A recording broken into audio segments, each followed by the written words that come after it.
going on? In YouTube world. Steve. Benny. Dave. IRP. 129. I think this will be our most viewed episode ever. Anytime we get a goals update or just sort of checking in and talking wrestling, I mean, those are two hot button issues. I don't know why Team Schmedium, Home Ec Close, all the friends of the world don't seem to jump on those topics. What's going on, Orlando?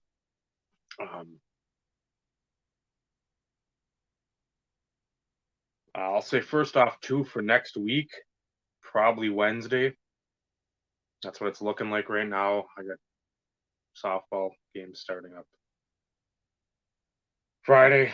There's a lot of away games on days I don't want away games. So I think for like the next 2 weeks, I think it is. We've got, I think, Wednesday's coming up. So keep that in mind. Put that in your diorama daily planner. And take note of the placeholder of the date of the show. Eric, make sure to read. Make sure to read. Yeah, I'm hoping the weather sticks. It doesn't look like it's going to stay as warm as it is today and tomorrow. It's supposed to be tomorrow, but it's helping. We had, I think, 55 yesterday, mid-50s Sunday. Today it's up to near 70. Tomorrow it's supposed to be 70, and then back into like the mid-40s. So it's like,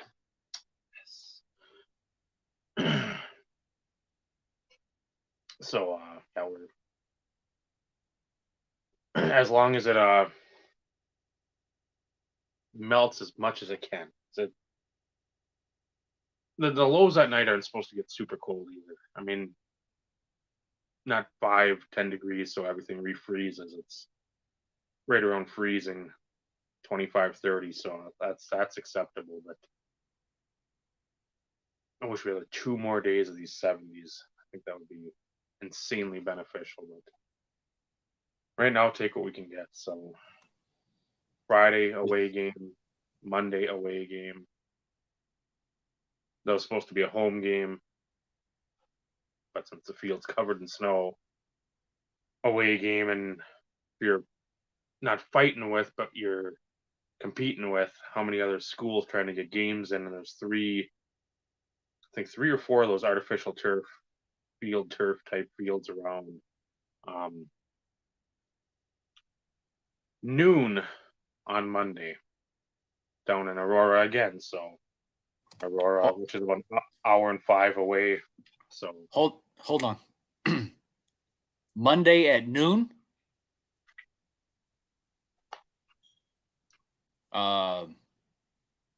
What about school? Come on now. This is a rec league, right? No, this is school. Okay. I didn't realize she was playing for the school this year. Softball was.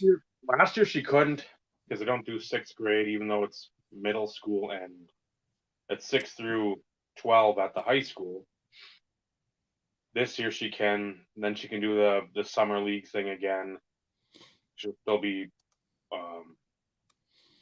You have to be 12 January 1st. You can't turn 13 before January 1st. So she's still got plenty of eligibility for that. And that's just interesting that they would have a first year of like end of March to July, where you put in like a good long span of something. Yeah, but still, 12 o'clock on a Monday. That just it sucks, but and that's the shittiness of up here. The weather. You got to fucking try to schedule around it. It doesn't look like it's great Friday. So let's say you get that game postponed for rain. Now you got to make that one up. No, I mean, I get it. I just, that just seems odd because even when you think middle school or high school sports, it's usually at night. It's not during the middle of the day, especially during the week. But again, too, that's where you have so many. You're going to have what, probably 12 to 16 teams up here, schools. I won't bore you and go through all of them, but then you're trying to fit everybody at some field. Plus, again, I haven't been to any of these. It's not like we go on the baseball and softball tour. We've been in the summer, so you don't have to worry about A, B, or C. I don't know if they double as like a baseball field too, so you just move like a fence somewhat in around there, and okay, now it's a softball field, and you have the mat out there or whatever. And I don't know, because then baseball starts. It's supposed to start, I think, tomorrow. Baseball games. So I mean, I just figure there's gonna be a lot of fucking activity trying to get all these teams, all these games. And I know that's what the coach said to me last year. He's just like, man, we had games, or we had days when we had, or weeks when we had double headers, sometimes triple headers, because you're just trying to jam everything in because you're at the mercy of the seasons, which is stupid. But again, it's the phrase I hate the most. It is what it is. You can't fucking do anything to change it. So, like I said, there's one Friday in I think early May where there's a triple header starting at 1, and that'll be interesting too because I don't expect her. She might suit up for varsity, but I very highly doubt she'll play unless there's like an insane crunch or people are hurt or she has to do some if she shows some sort of skill.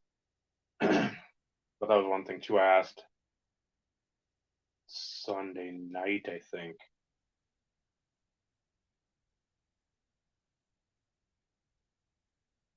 Hot sauce. This is what's not, and this is A1 or not A1 now. Heinz 57. I just had it Yeah. there for Sunday. I made a couple steaks, and I did not need it, so I was like, I had it there just in case, and no, I was. If I've got hot sauce in the camera view, I don't think I've got because I usually have something nearby. It's that chula because it doesn't No, taste. that's why he was asking. He couldn't see what it was in the camera frame back there. But yeah, chula would be the hot sauce of choice. Not so much vinegar. I don't like the vinegary taste of anything. So Frank's has it, Tabasco has it, Chula does not. At least to me. So That's your story, and you're sticking to it. yeah, it's I mean that if that doesn't fucking draw the viewers in, I mean I don't know what will. I really don't. It just, Dogs we've run, barking. we've run out of options. Well, at least you have a fan in Ty. That away, Tyrone. Still hadn't tried it yet, but I've seen it. I think my wife has used it, but because isn't there a green one?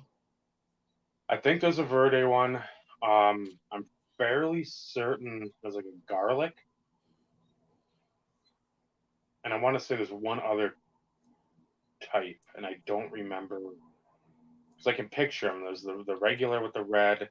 There's one like with I think like a more brown label, the green, which is the Verde, and I think there's the garlic. Yeah, I think my wife has used the Verde one. I think I can't ask her. She went back inside, and I'm not going to go peruse through my refrigerator to see if I can find it. Understandable.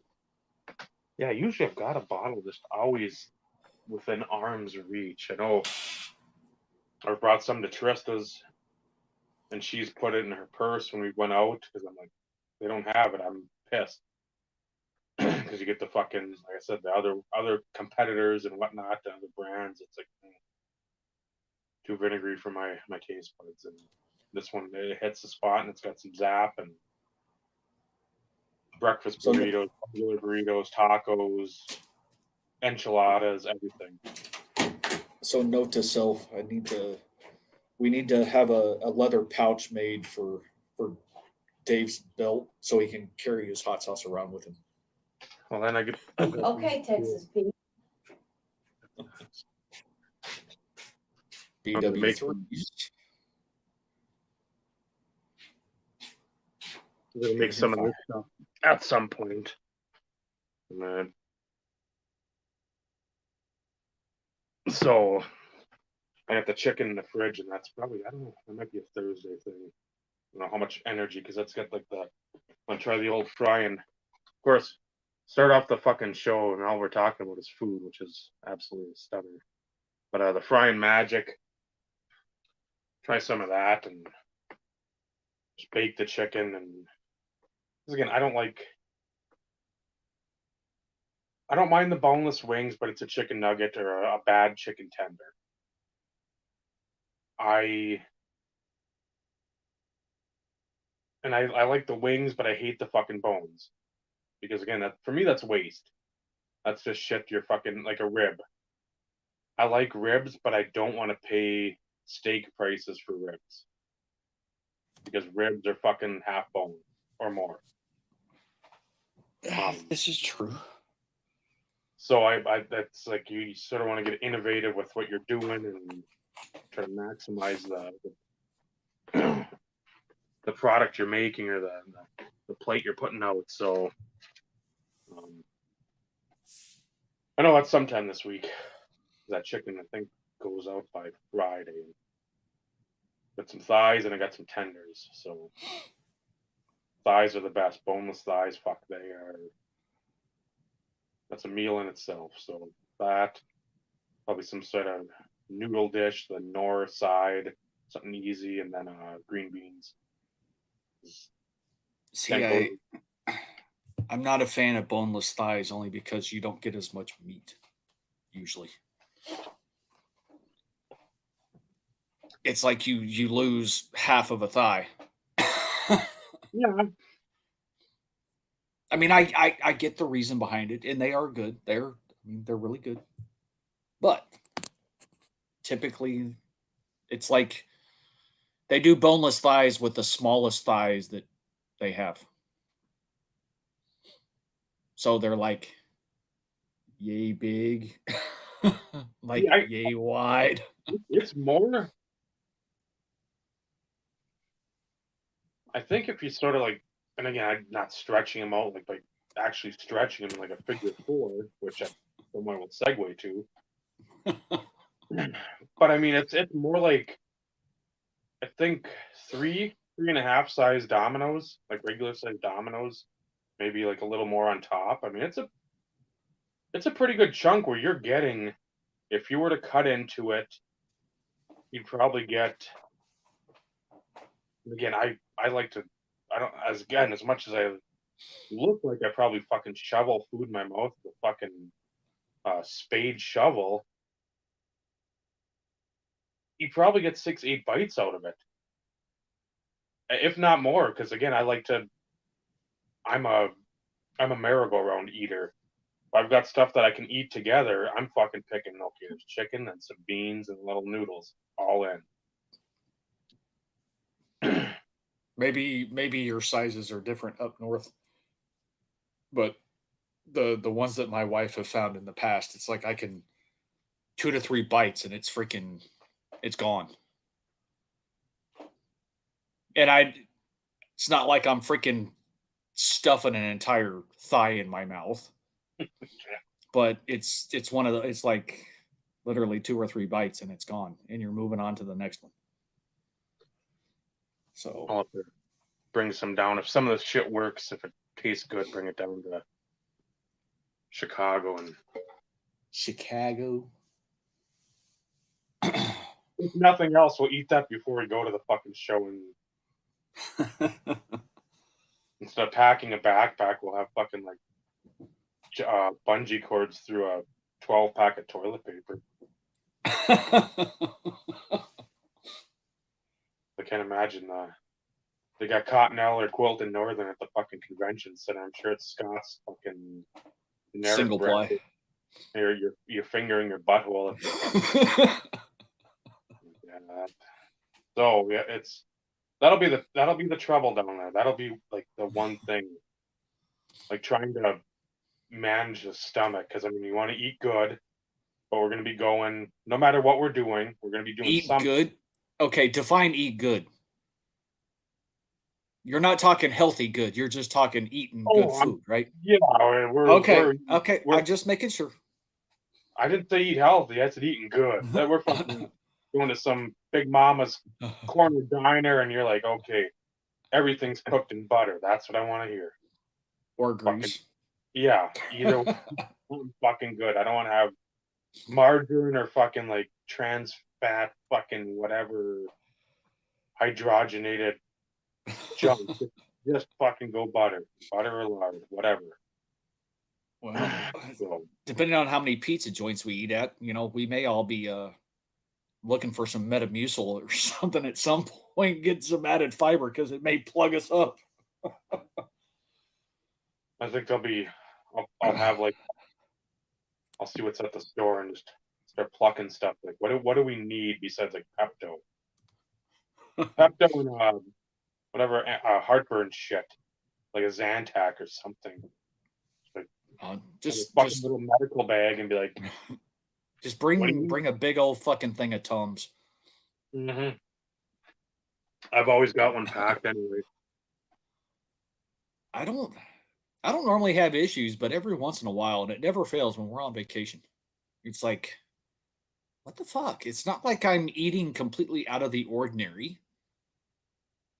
It's not like we're going to a Thai place or, some extra spicy. It's like typically when we go on vacation, we being the family, when we eat out, it's seafood. Seafood normally doesn't jack with my stomach. But it's like, what the hell? So Tums, as long as we got some Tums, I think I'm good. Well, I've Tums, a bunch of Advil, because I know I'm gonna have a fucking probably headache the whole time. We see all these fucking dipshits around with their fucking shit. See, just consume a lot more of this. See, there you go. Well, there you go. I know it's seasoning, but I was referring to the Jack Daniels. Well, I was referring to the name.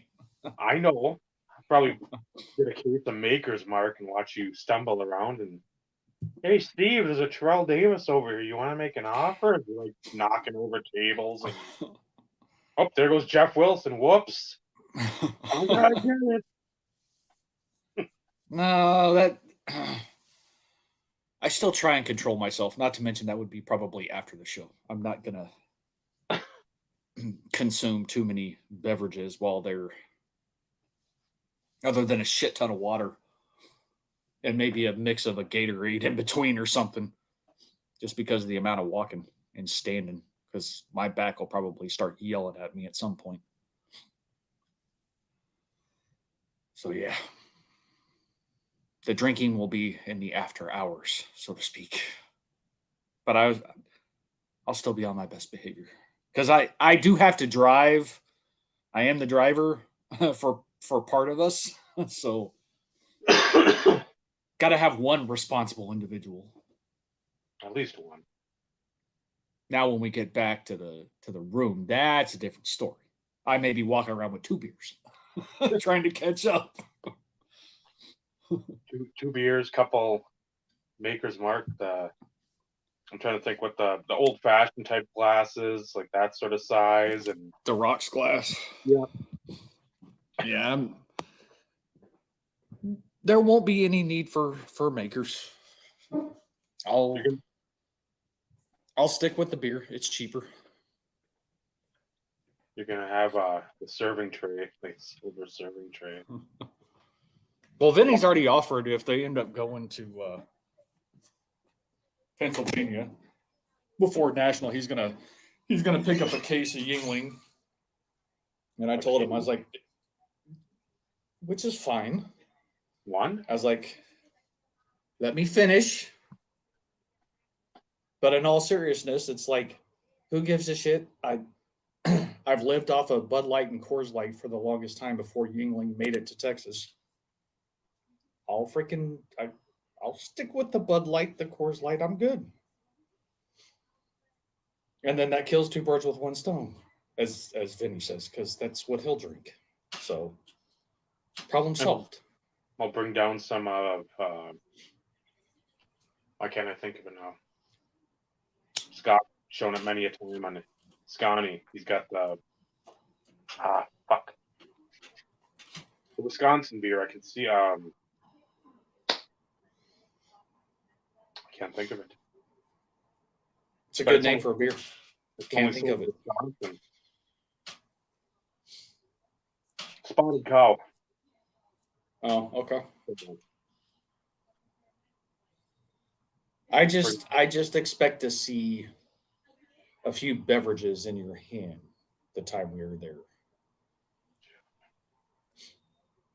That's my only request. Don't worry. Don't worry about it. And again, I don't want to have the shit faced either because I'm not used to it, obviously, but you also I don't don't. want to. So listen, I don't drink to get drunk. I refuse because I've seen too many people dealing with the hangovers and the aftermath.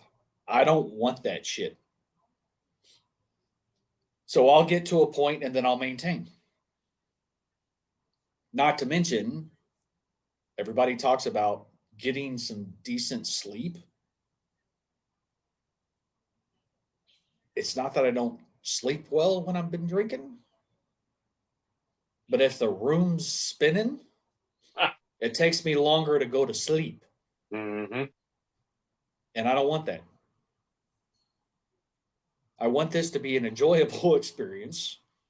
I don't want to be freaking like walking around with my eyes half closed, half open because I'm freaking miserable. I don't want that. You want it memorable for two reasons. You don't want it memorable because it's a fucking shit show, and you want it memorable because you want to remember it. Exactly. So, I'm not saying I won't get tipsy,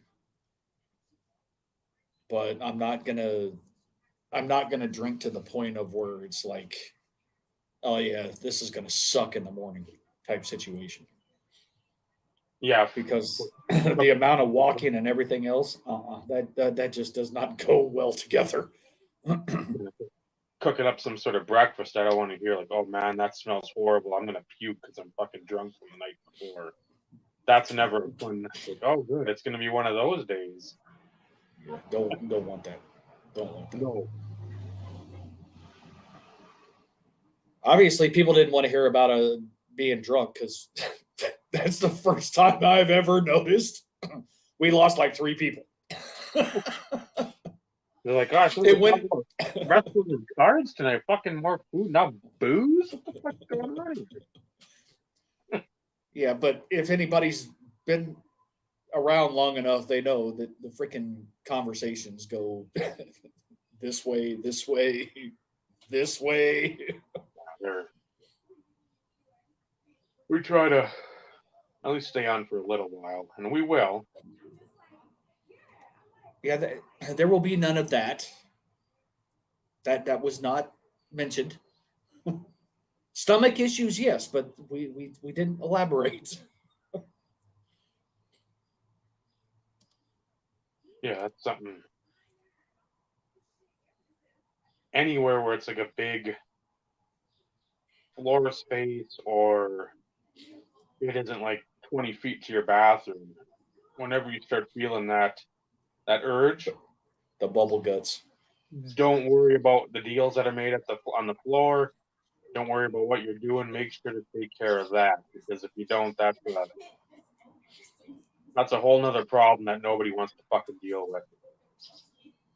There might be one for the national preview video.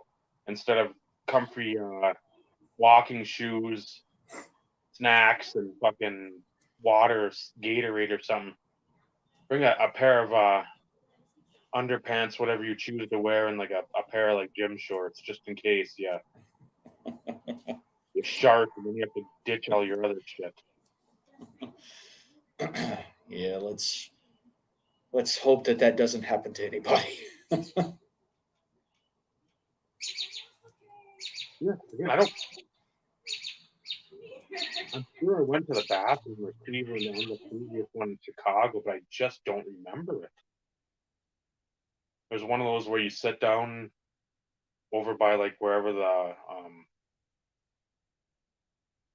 concessions, whatever the shit is at, because they get the tables there, and usually there's a bathroom right next to that, or within eyesight of there. And I'm sure we just all sat down, basically took turns. Hey, just keep an eye out, or if you guys keep an eye out, well, just take turns going to the bathroom. I don't fucking remember it, but again, that's not a memorable thing if you're going to a convention center with a bunch of fucking overweight dudes blowing out their ass in the fucking toilet. Like, it's a fucking production line. Yeah, that's something you want to remember. It's one you hope to scrub from the memory, and literally scrub quick. So No comment. you can. I hope you go in a good situation. I have nothing to add.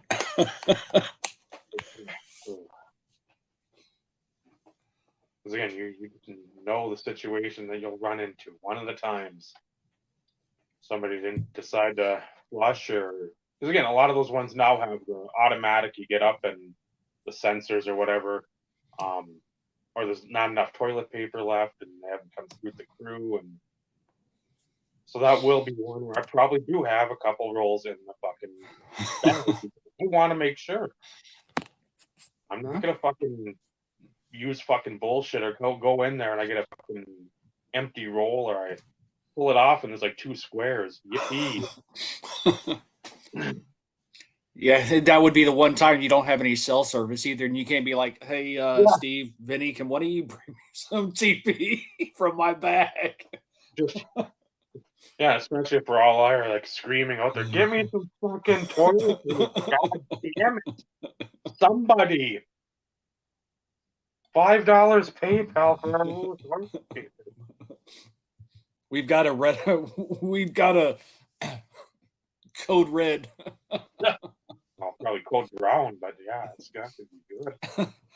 I was trying to avoid the visuals. I will spare you your descriptive abilities, and I will take them as a responsibility to myself. Yes, Dave, thanks. If we have some Giordano's and then we have some sort of tacos, it's like, man, that's going to be it's be a fucking water slide. It's gonna be bad. Dude.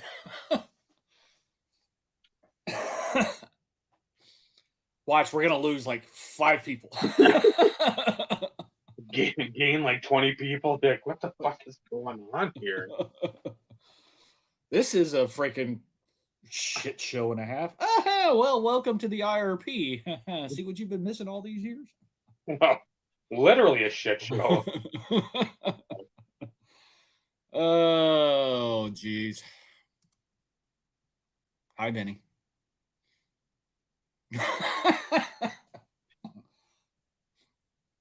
That's all we get. A look up and a smirk. I was making Eric pay, even though he's not here. Oh, Yeah, gotcha. What a time not to be here, Eric. Look. Yeah, well. Guess you can hold off and wait till close to the end, and we'll see what happens. If not, he gets no damn hockey cards. We're gonna put him in timeout, and he can just suck it up. Not that I have any cards to show. I mean, I guess I could always pull some shit out, but pardon the pun. We'll just start a for sale video. Yeah, I don't think we have enough. I don't think we have enough people to actually make it worthwhile. Start the GoFundMe now.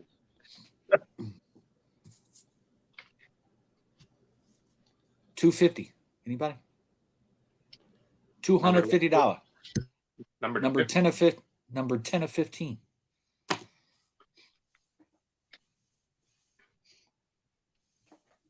Got that one. Go start a GoFundMe page. Is that one of the blank backs? The vault things or whatever they call them. Very happy. Because I know that was one I missed way back when, obviously, but the price, the laughter of years gone by, I'll take that. Yeah, when I was going back through integrating.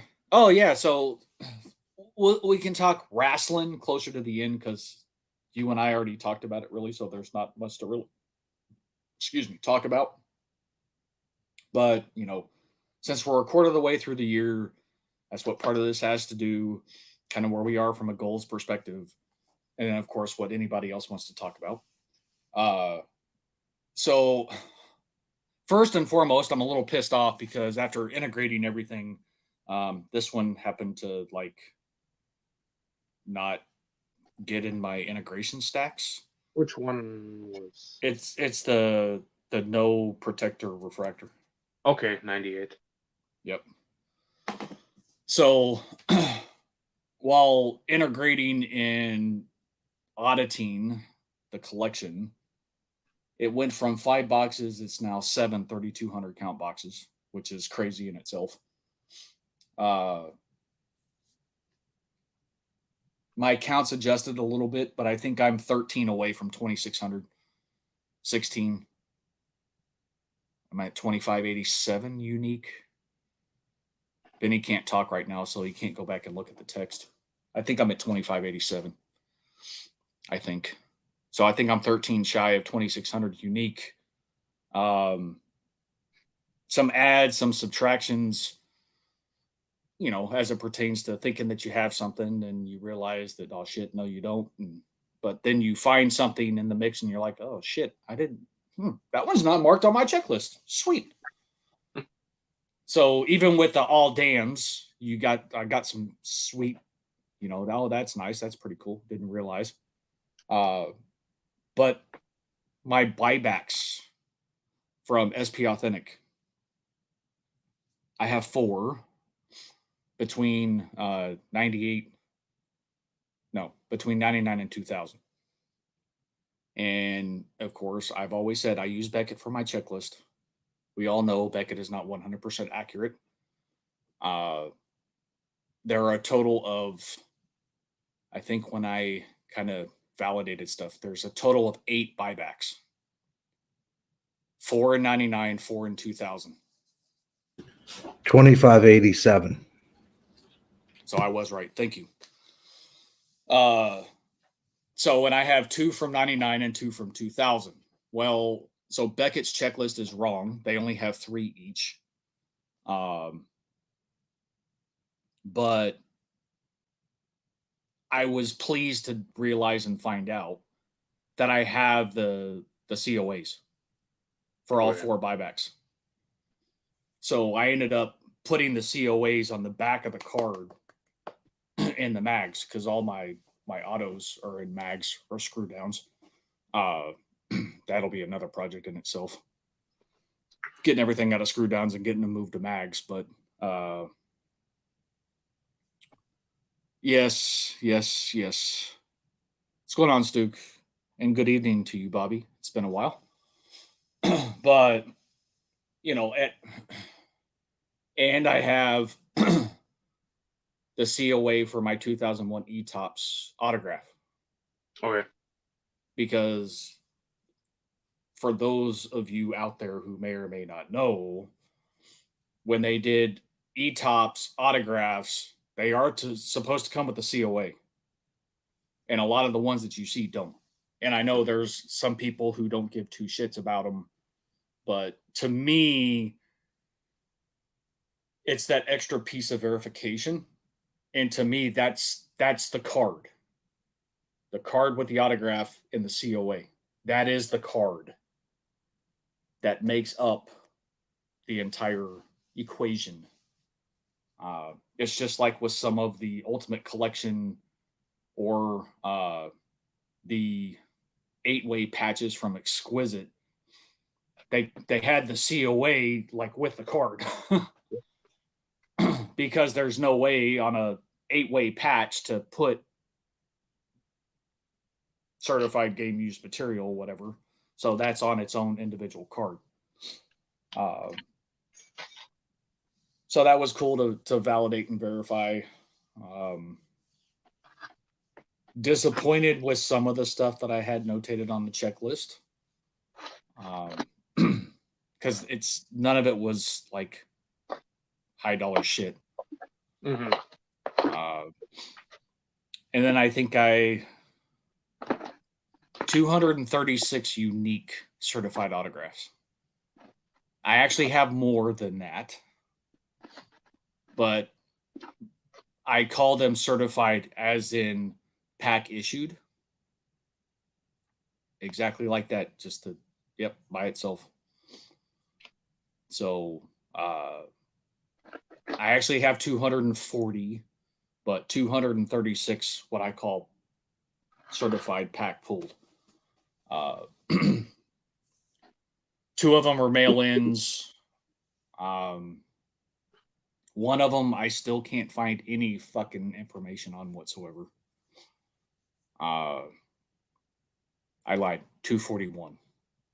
So 2 were mail-ins from Genuine Article. Everybody's gonna be like, "What the hell is that?" Mm-hmm. But it was a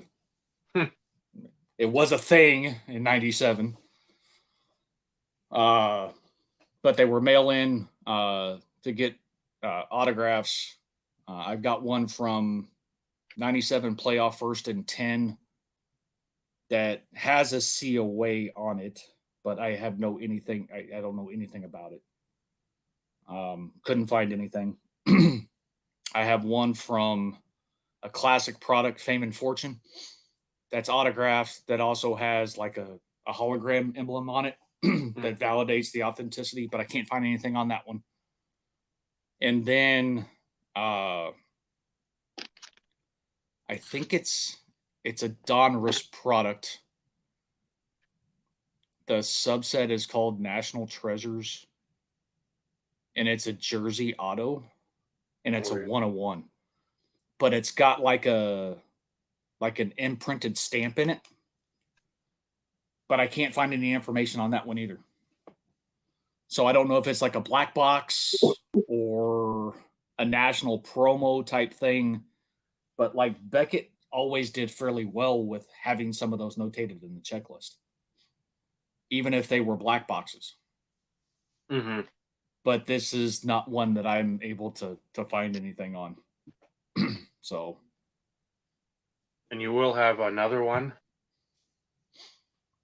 Another one. You'll have 242 or whatever. Do I already have it? I don't think so. I usually turn to Vinny and I say, Vinny, check for me since you're near the computer. If it's newer stuff, you're It's probably not. doing better off. But here, so actually, I'm going to pull up my checklist real quick. This is something, and I didn't leave it sorted to this. So this is kind of like one of those self-pride things. Mm-hmm. So I got to remember the years. And I think I've got to clear some filters real quick on this. Hold on. Do.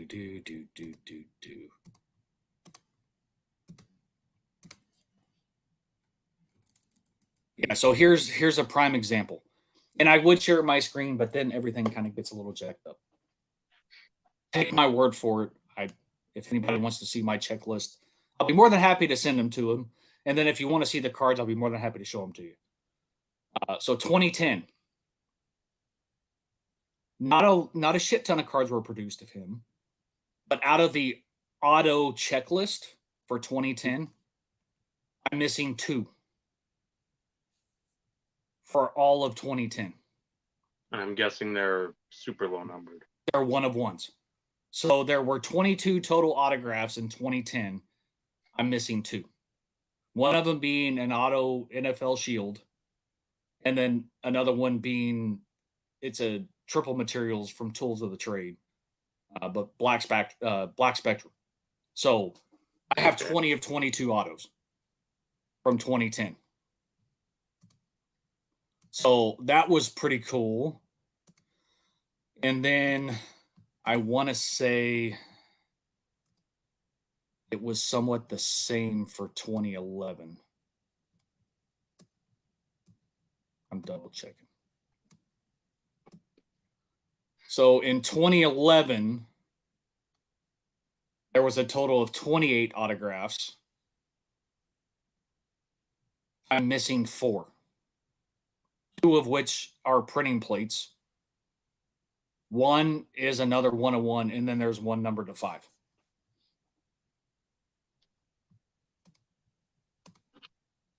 So those were just like a few things that just kind of stuck out to me. I'm checking one other one real quick, because I think 2012 was another one that was. This one isn't as good. 2012, there's a total of 14. I have all of them but 4. 2 of which are one-on-ones.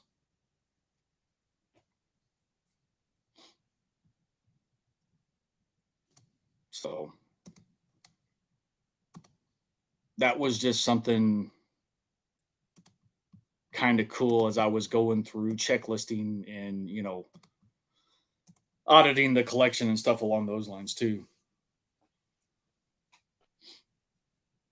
And that's something at some point in time. I had it. It would have been 2012-ish.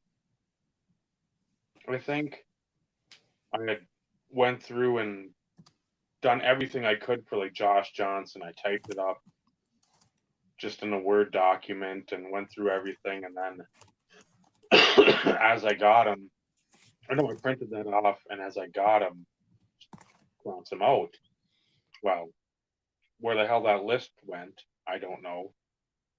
Computer crashed, so that's a fucking, like, I am not going through that again, as that was such a goddamn tedious process of days upon days. Then you're looking through the cards, then you start getting pissed off at the cards because you're trying to remember the correct name, and if you don't have them in the right order that you want them in with the set name or whatever, it's just like, oh. So that whenever somebody out there gets Beckett, if they get the online price guide, print off Josh Johnson, and that will be, I don't even need any of my other players. I can just wing it with the other guys, but him, that's the one. And then I could just sit there and put it right in the top of the first box, the first 2 row graded, and guess what? Done. then I can just sit there and check everything off, then go from there, and then notate somewhere, oh, I got the tops, the vault. I've got that card. I've got this card. Those cards that aren't on there. Because again, a lot, like you said, with the 101 National Treasures, I'd imagine that's out of like a later Donruss product, but I don't know. That's the thing. That would be one I'd want to see, like a picture, maybe direct, not a buyback, or not a from what would have been 16, 17, somewhere in there. That's because I remember the black box, they had that specific. Yeah, with the black box, and you could see it though. Yep. But there's now I haven't like done a deep dive into like my checklist or even Beckett per se either.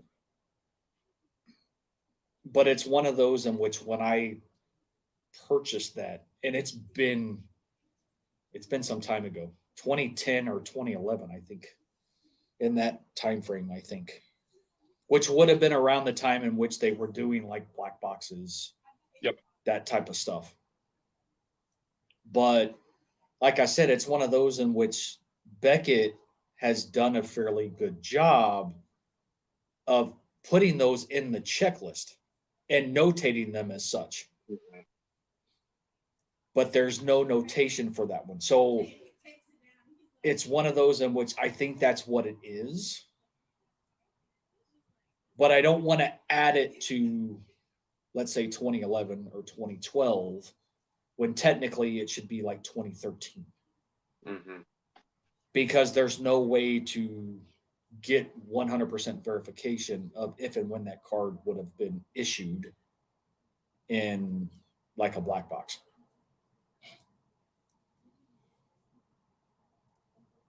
And that'll be So- one of the big problems with collectors that actually collect, especially completionist type folks, as you go and transition from the Panini market to the Fanatics market. You're not, once you start jumping companies, databases, and just general information, it's like a telephone game. What's said at the beginning, you got 8-10 people between you, normally isn't the thing you're saying at the end. Right. Some variation of it. So yeah. Now I will say I've added a card to the checklist because I physically have it in my hand, and it may or may not have been like a backdoor type thing. I highly doubt it because it is actually numbered. It's like written numbered to 100. mm-hmm. It's out of, I think, O2 Flair Premium. I think. The team, I can't remember the subset. Team something. Team colors, maybe. But there's the insert. There's the jersey version. Mm-hmm. Well, I actually have a patch version, number 200, that Beckett does not have checklisted. Okay. So it's one of those in which from all looks of it, it is a legit manufactured card from Fleer, but there was no notation of patch variations. So I added it as part of that year and me having that card because I physically have it. And that's another thing too that you almost want to do, but again, you're spending more money. If the Beckett doesn't list it or online price guide, you want to go pick up like a late O2 physical Beckett, just because you're like, okay, let me see if it's in here, because you start thinking like, well, what the hell's going on? What's Right. Again, how are you not notating it? Something, again, usually around that window back then, you either had prime or you had patch variation, something, because I know Pacific was pretty good with that. Logo patch, again, playoff too, with like their the tools of the trade. Around those windows they had, if you see something that's an American flag, if you see something that's like a just dirty patch, 5-6 colors, and it's numbered to 50, and you don't see anything around that old stuff, if it doesn't say prime or patch, that's your one tip off. Again, a lot of the time they had some of that stuff. Yeah, 98, 99, they had the multiplier for multicolored jersey swatches. Yep. And that was about the only time in which there wasn't a designator. But they had the multiplier for premium color. So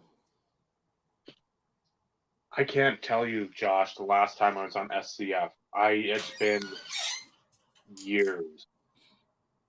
Probably I've never used it. because I think on there I same handle as I was pretty much everywhere else was just Northcut_fan. I don't even I can't, like I said, 2015 maybe 2016 if that. I haven't been there in eons. It just sort of became like the junior league of blowout, especially with people trying to make trades and all that stuff. So I don't mind it, but at the same time, it was just,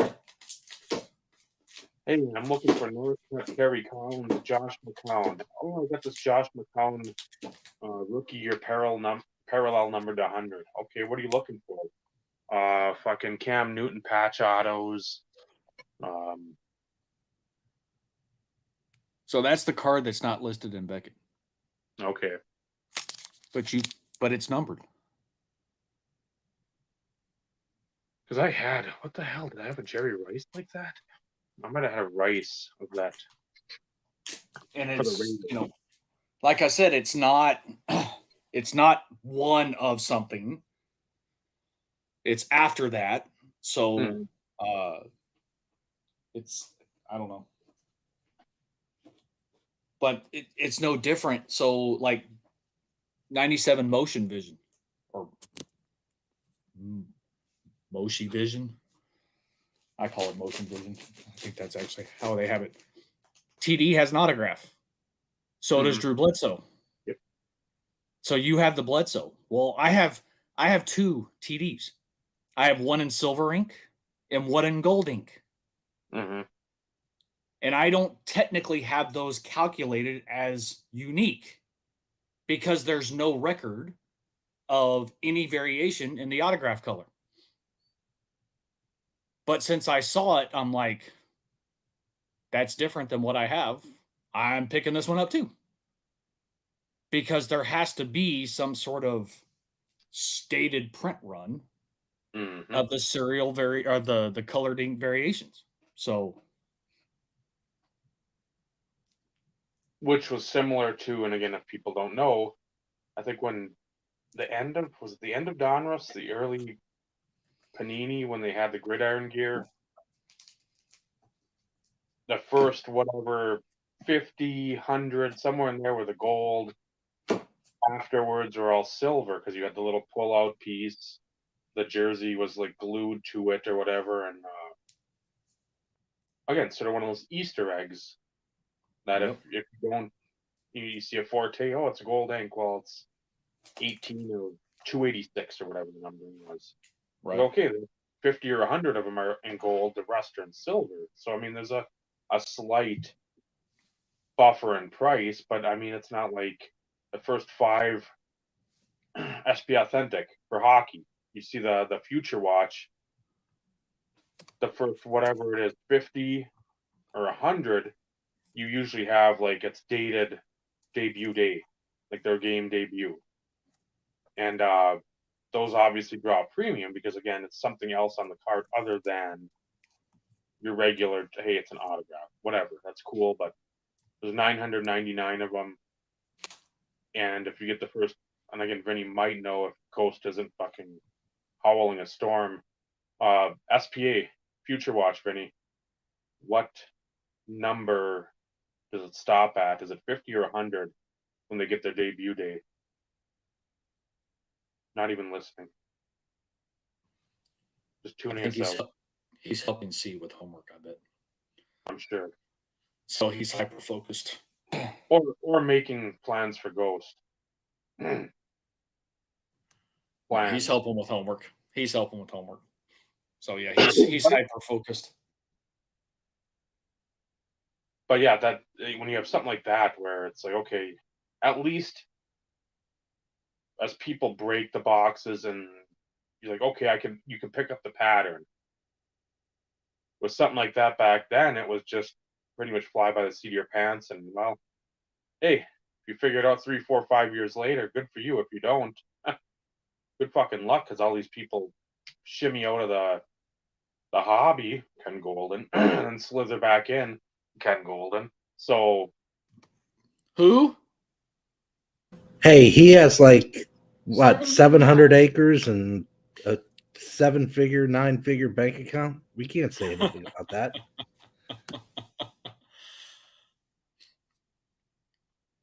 I'd like the whole little.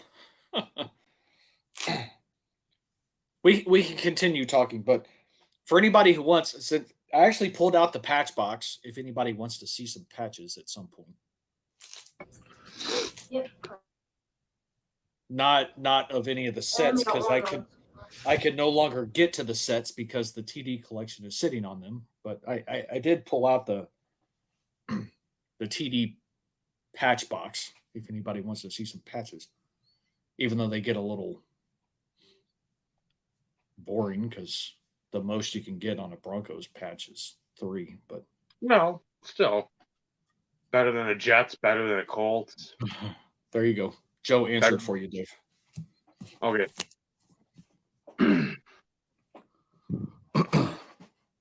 Thank you, Joe. I knew it was something where it's really fairly limited, where it's not like, oh, the first 385. You know what?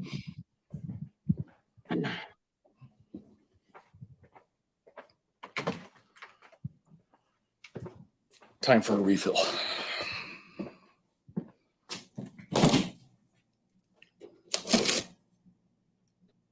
And to Steve's point earlier, again with like e-tops, anything with that certificate.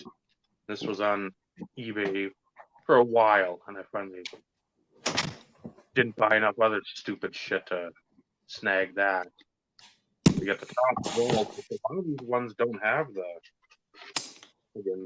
envelope plus still in decent condition is the certificate, which for most people just get chucked. But I know I've got, I think it's a single row graded with a bunch of these in it, and the E-Tops Auto, you mentioned that because I think Johnson's is to 06.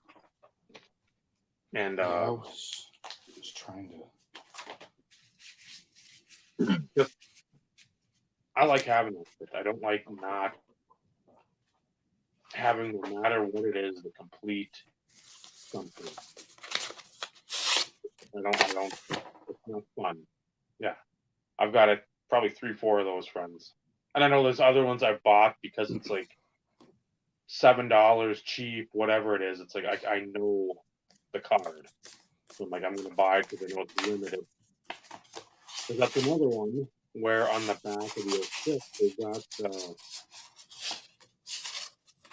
the top now, but that was one where they actually did the serial numbering on it. So you don't, it's not like, oh, the first 95 are numbered. I think that was more of a buyback, or they did some kind of program within or incentive on the eTop site or whatever it was. And it's like, oh, we'll buy these and physically make them and push them off to the player and see how many they'll sign or whatever the case was. Yeah, because I think Terrell was 31. Okay, that was another one where you could buy them. It was up like, hey, Josh Johnson's this week's player, and next week is Annabelle Sanchez, and then you got Ugla or whatever the case was back then. Maybe Terrell Davis or something like that, where it just went through sport wise. But when you see them, I try to get it when I can, because again, I know it's limited. I know some people have been stupid and wanting a lot of money for them. You know, it's like a $10, $15 card at tops, especially with the certificate. For me, for Terrell Davis, obviously it's going to be a chunk more. And I'll be honest, I mean I bought mine so long ago, and I think even from that perspective, I've maybe have seen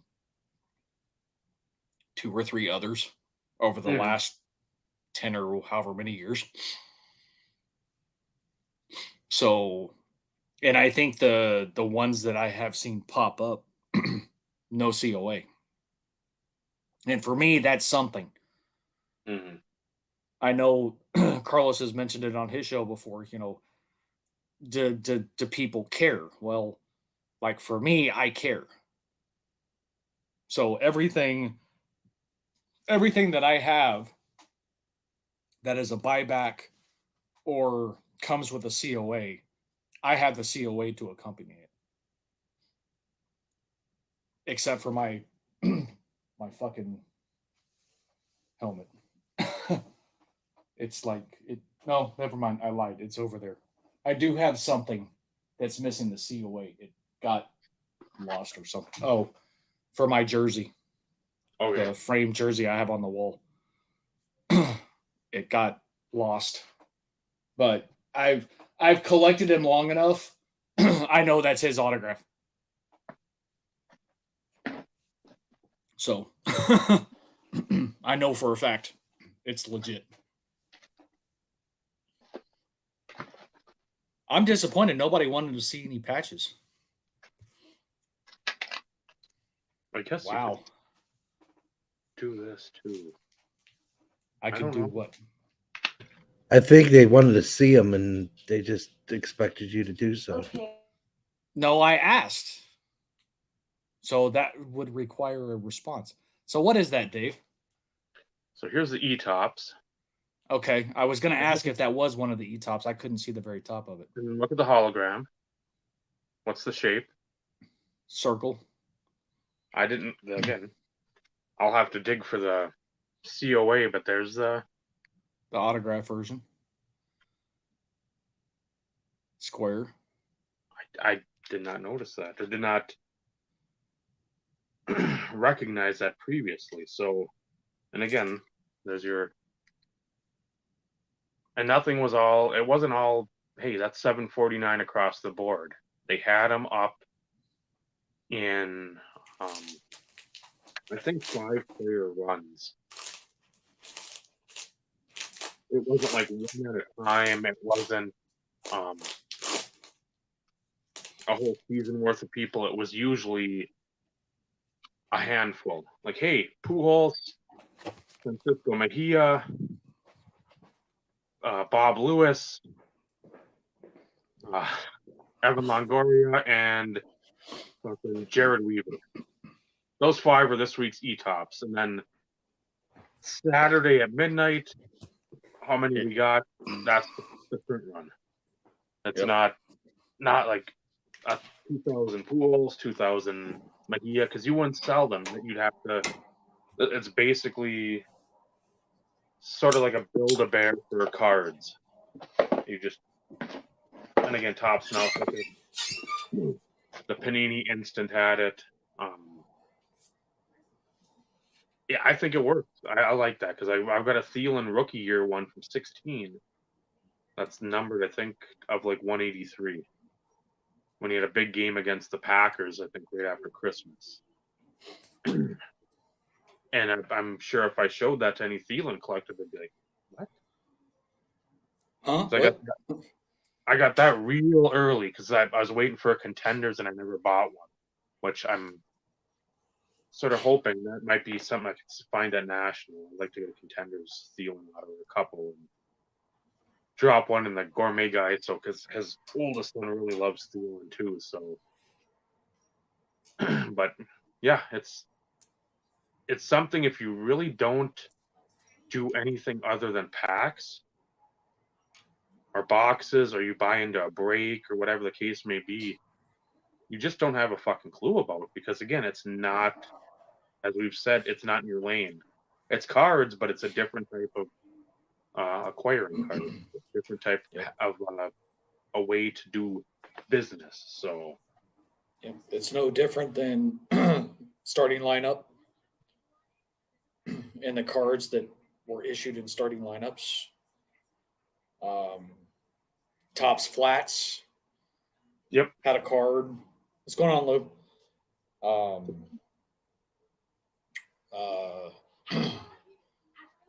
I think the smaller headliners had a card too. Okay. Don't hold me to that, but I think it did.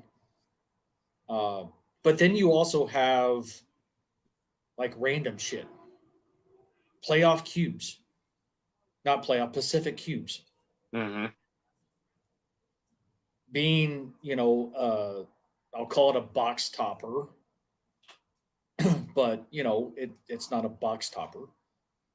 But still, it's like, so there's random shit like that.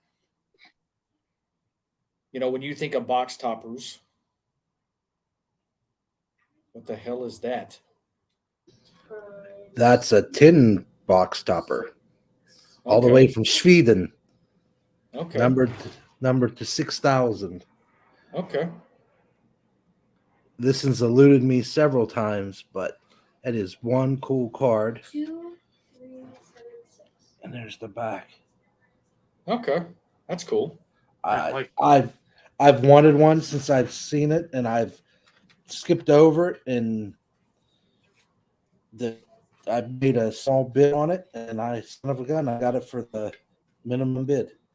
So, like I said, he said it was in a tin, and there it be.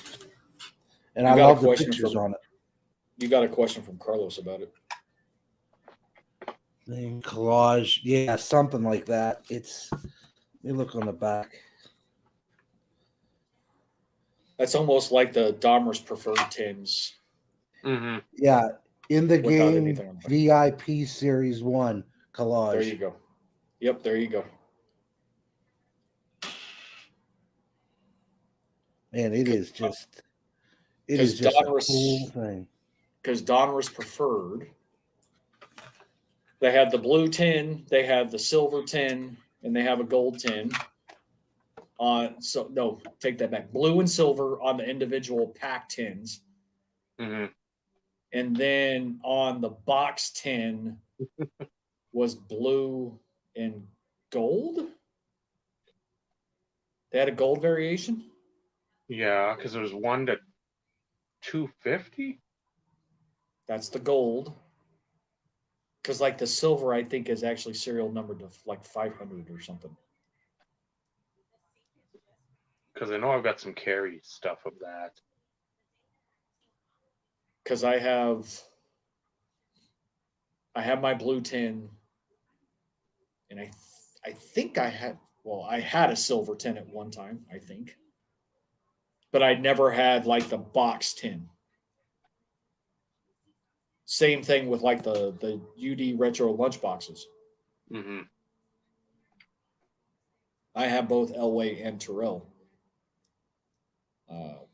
Okay, see, I knew I wasn't going crazy.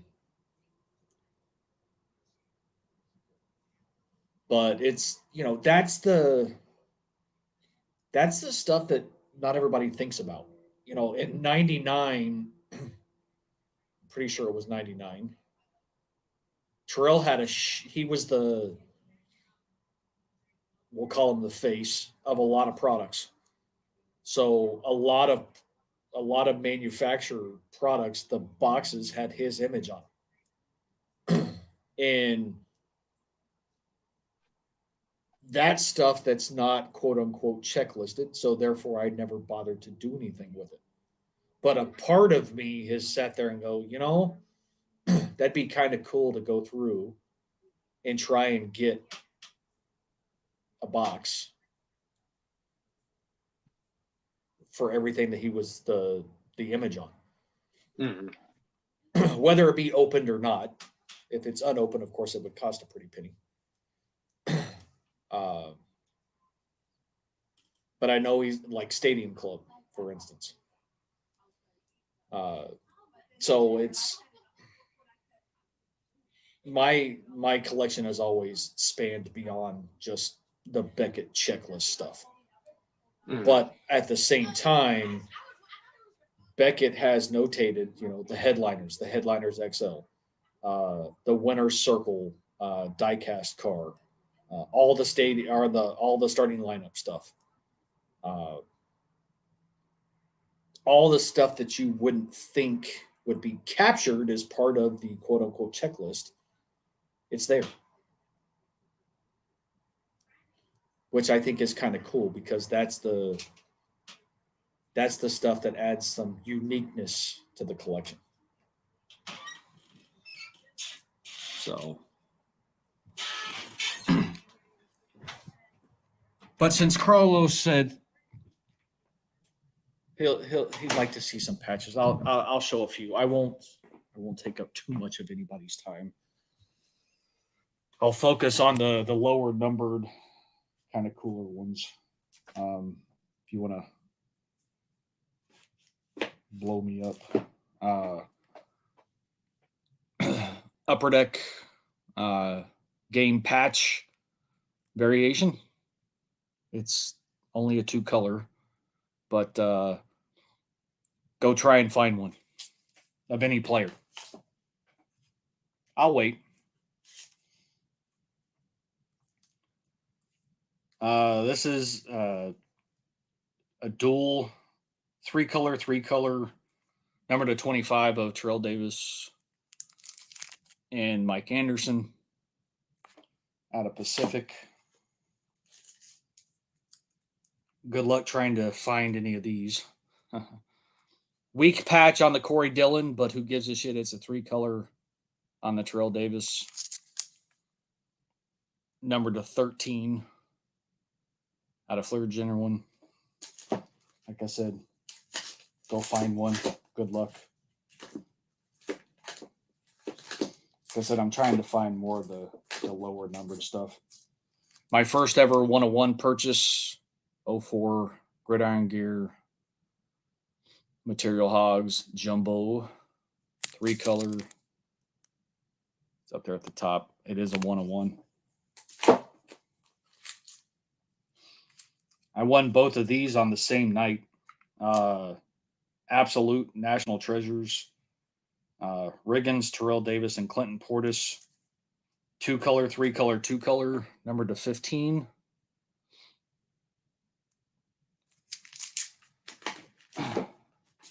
And then they actually called this the Platinum variation. 3-color, 3-color, 1-color. This one's numbered to 10.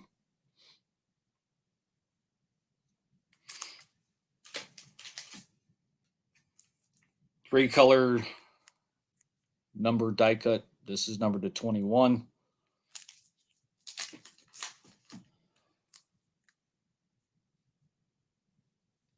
Logo, or they call it the logo variation, 2-color.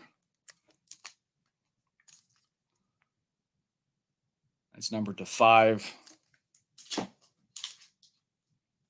My only Mirror Emerald. If anybody knows certified Mirror Emerald, numbered to 5. Courtesy of my good friend Vinny and the better half, Brady TD, numbered to 25. This one's numbered to 10. I've never seen another one of these, so when I'm kind of glad I have it. Kind of a weak 1-color on Terrell Davis, but 2-color Jamal Lewis, numbered to 10.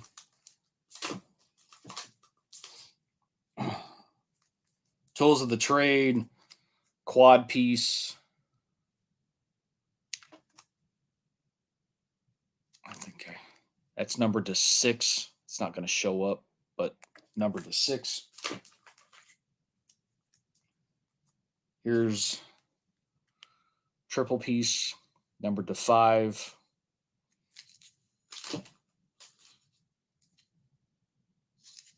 And it's numbered to 20. Who cares? I have 2 of these out of National Treasures, numbered to 10.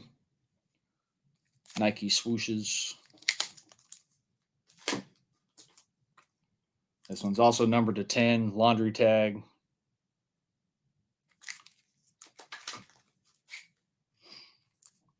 MVP die cut out of National Treasures, 25. If anybody stumbles across an upgrade to that, let me know. I never bothered to look, but that's the only one that I was able to find. And it's numbered to 50. Go figure. That one's numbered to 50. This is just kind of cool. This is numbered to 50, but obviously they cut up a autograph jersey. So that's kind of cool.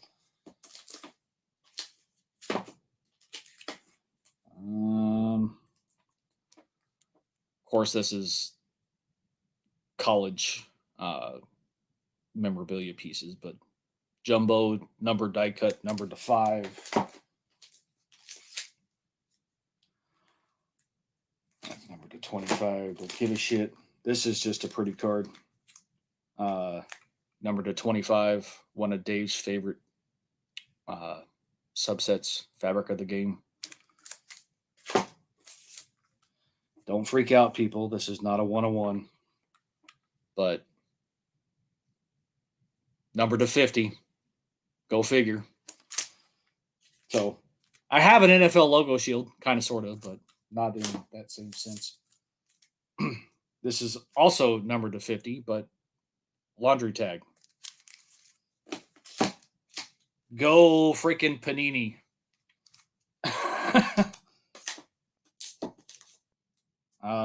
Timelines, Davis, cutout. That's numbered to 10. Was never able to find any more colors than that. And then the Broncos cut out to 10.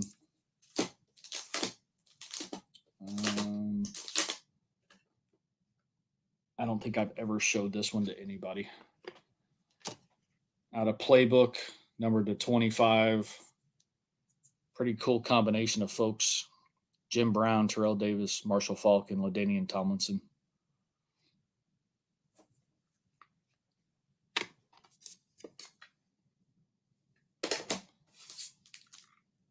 Not as low numbered as you would think, but to 25. But the S from the Broncos. What was this numbered to? Unusual numbered, but dual with Shannon, numbered to 15. This was a bitch to find.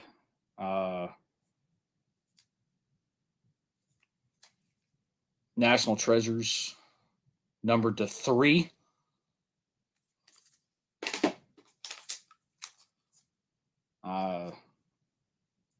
This one's out of Playbook, laundry tag, numbered to 7. I've shown this one already. The 101 from Absolute. And then my only purchased player worn out of Topps Definitive laundry tag. NFL Shield 101. I just thought this was a cool card. So there you go. There's some patches.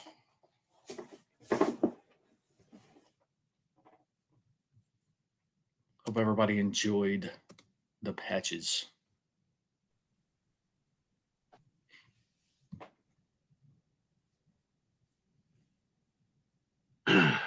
No autos to show because that's just the patch box. And that'll be one you'll have to do after you're done with like the full run of the collection. Yeah, I'm gonna have to actually read the ones that I have listed for the PC showcase. I'm gonna actually have to redo because with the collection purchase, it added pretty good number of cards to a lot of the later years, but still, it needs to be as inclusive as I could make it inclusive at the time.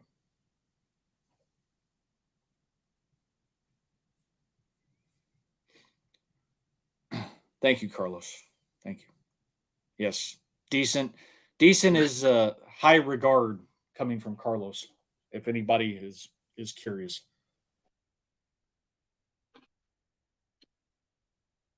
The top of the food chain would be adequate,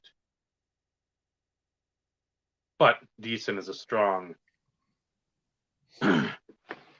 compliment nonetheless. Yeah, I'd have to pull out the autos to get the adequate designation. Because like I said, it's with Broncos, the most you can get is 3 colors unless you're able to get part of the Broncos plate across the front of the uniform, which then you're still only getting usually a letter. But some of the later shit and the low numbering, game used. All game used, except for the one that I stated was not. And then I do have some newer ones. Vinny sent me a few from newer products that are beautiful patches, 3 colors all day long.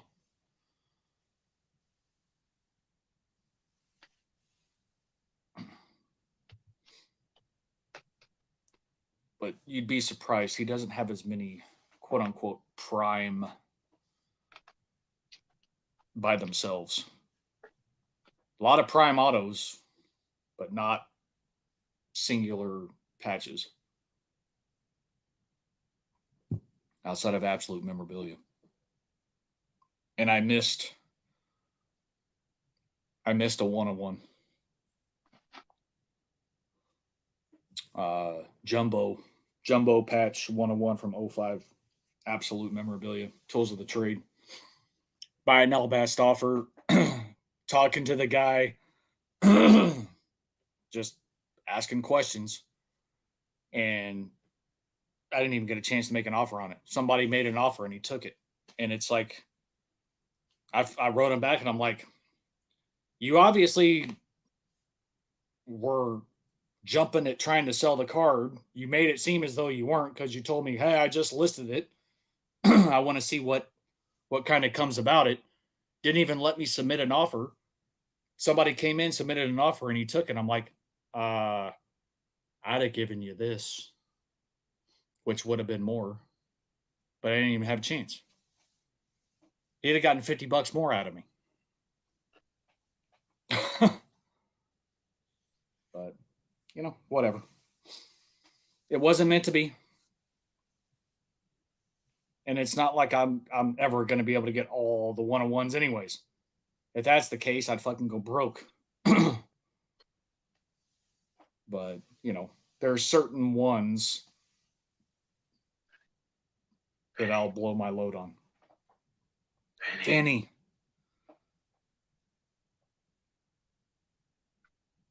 I see a brodeur. I see another brodeur. We've been talking about I don't know if Mario's got to have that. How is it? Etched in time. You do not see those often. And then the one you picked up, I think last week, 2 weeks ago. In focus, yep. Numbered to what? 55, 31, 55. Josiah Gray bobblehead. You can read that. You can read backward. But yeah, I got to do a lot of integrating to the old collection too. I got to especially for Brodeur, I've got to actually put shit in gear. So I've got basically one box where if I've got to choose a box I've got to take and run, it's going to be that one because there's, as I showed with those auctions, a few more dollars in that box than the others. And But yeah, I gotta start doing that. And then I talked to Vinny about this.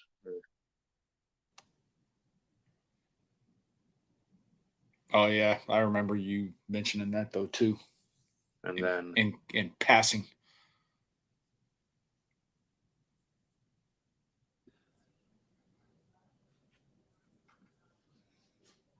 And Eric's not here to see hockey cards. must be on his Peloton somewhere. He didn't want to pay. Yeah, Well, it he's was gonna just- see anyway. So remember, hit that like button. Make Eric He pay. didn't, and he didn't. Yeah, he didn't want to pay. Here, Carlos' show, any of the broadcasts that make him pay. And deal. This was one I had shown Vinny. I was surprised at the price because I bought one before the season. And this was a probe season, so I mean, it wasn't the.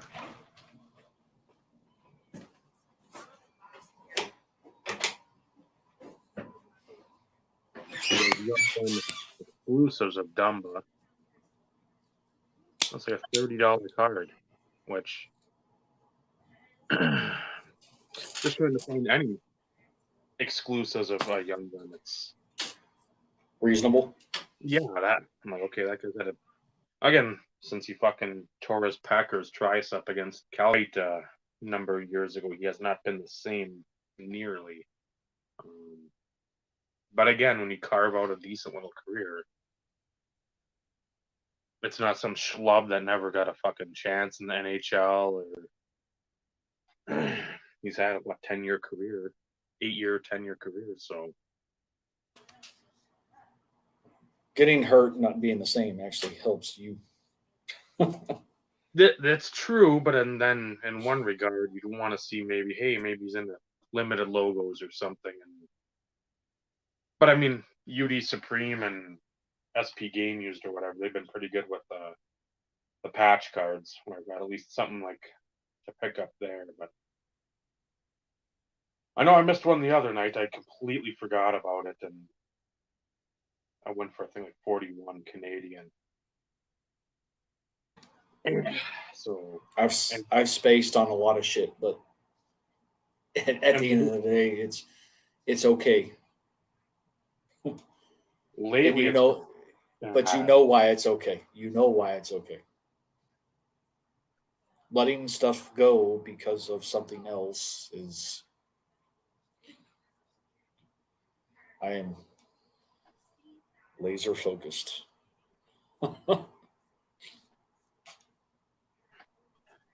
Well, I know I did win something. Was it last night? I think I shared with Vinny that I thought it was for a good deal. And like Vinny, that's where I can commiserate with him for the December 25th time frame that I enjoy that very much. Because I don't give a shit about getting anything. You could send me a card and a note, and that's what I want. I don't fucking want cards. I don't want anything. I said that multiple times, and nobody's listened. I want a remedy for dog barking. Well, we've given you a few. Yes. And for free. Hashtag great advice. Hashtag good deals only. Maybe you can get some of that maker's mark up there and say, come here, Ghost, you good boy. You deserve a little relaxation for the rest of the day. Said some CBD treats. It eventually works. Somebody gave him one and he was messed up, and I will never let anybody give him one again. Do they give him like one, or do they have it up or cut it up and chunk it out? They cut it up and they gave it to him. They said this will calm him down, and he was jacked up. I'm like, nope. No, that's okay. Well, that's why you got to, make sure it's for the right size dog and all sorts of stuff. I was told You have to do exactly the research. Because But if my you neighbor, do something, it usually doesn't work out. because my neighbor, they have 2 corgis, and anytime we go over there to hang out, they make sure that they give both of them CBD treats. They do the same thing during July 4th because of the fireworks. What? And yeah, because of the fireworks. Your neighbors have fucking corgis, and this is the first I've heard of it. Because Dave loves corgis. I usually don't talk about them. Obviously, I've known you for carry the decade. They live right across the street. I've picked up on that multiple times. You've mentioned that a time or two in passing. Well, but see, we don't hang out with them as much as we do the others. So Okay. I always, Yeah, I thought so that's it's not the same. It's not the same people across the street. No, it's not the same people. I thought it was those people. I'm like, what the fuck? No. You go on vacation No. with them? No. They got corgis. No. But they make sure they get their CBD treats, and they're still their normal selves for a while. They still yap and want attention and everything else, but after a while, it's like the switch flips, and they chill. I can't even. That's what you should do, Vinny, right there. When Ghost barks and you can't hear it, that's perfect. How can you do that? It's magic. Magic. Pay no attention to the man behind the curtain.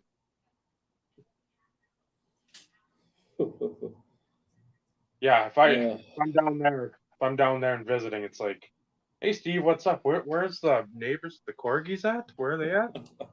Who else has dogs around here? Well, we'll catch up in a moment. I gotta go see the dogs for the neighborhood. Rigsby and Oliver are their names. For loaf of bread number 1 and loaf of bread number 2. Yeah, they are pretty fucking dense, man. They're good dogs. I mean, they're both, they're just yappy at times, but like I said, CBD, we're over there for 3 hours or whatever, hanging out type situation. By about an hour and a half in, they're chilling, just chilling.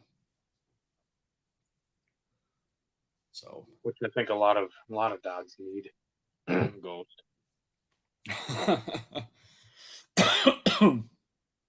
if you get it for the right size dog and everything else, it does work. That's and the whole point is to kind of get them a little fucked up.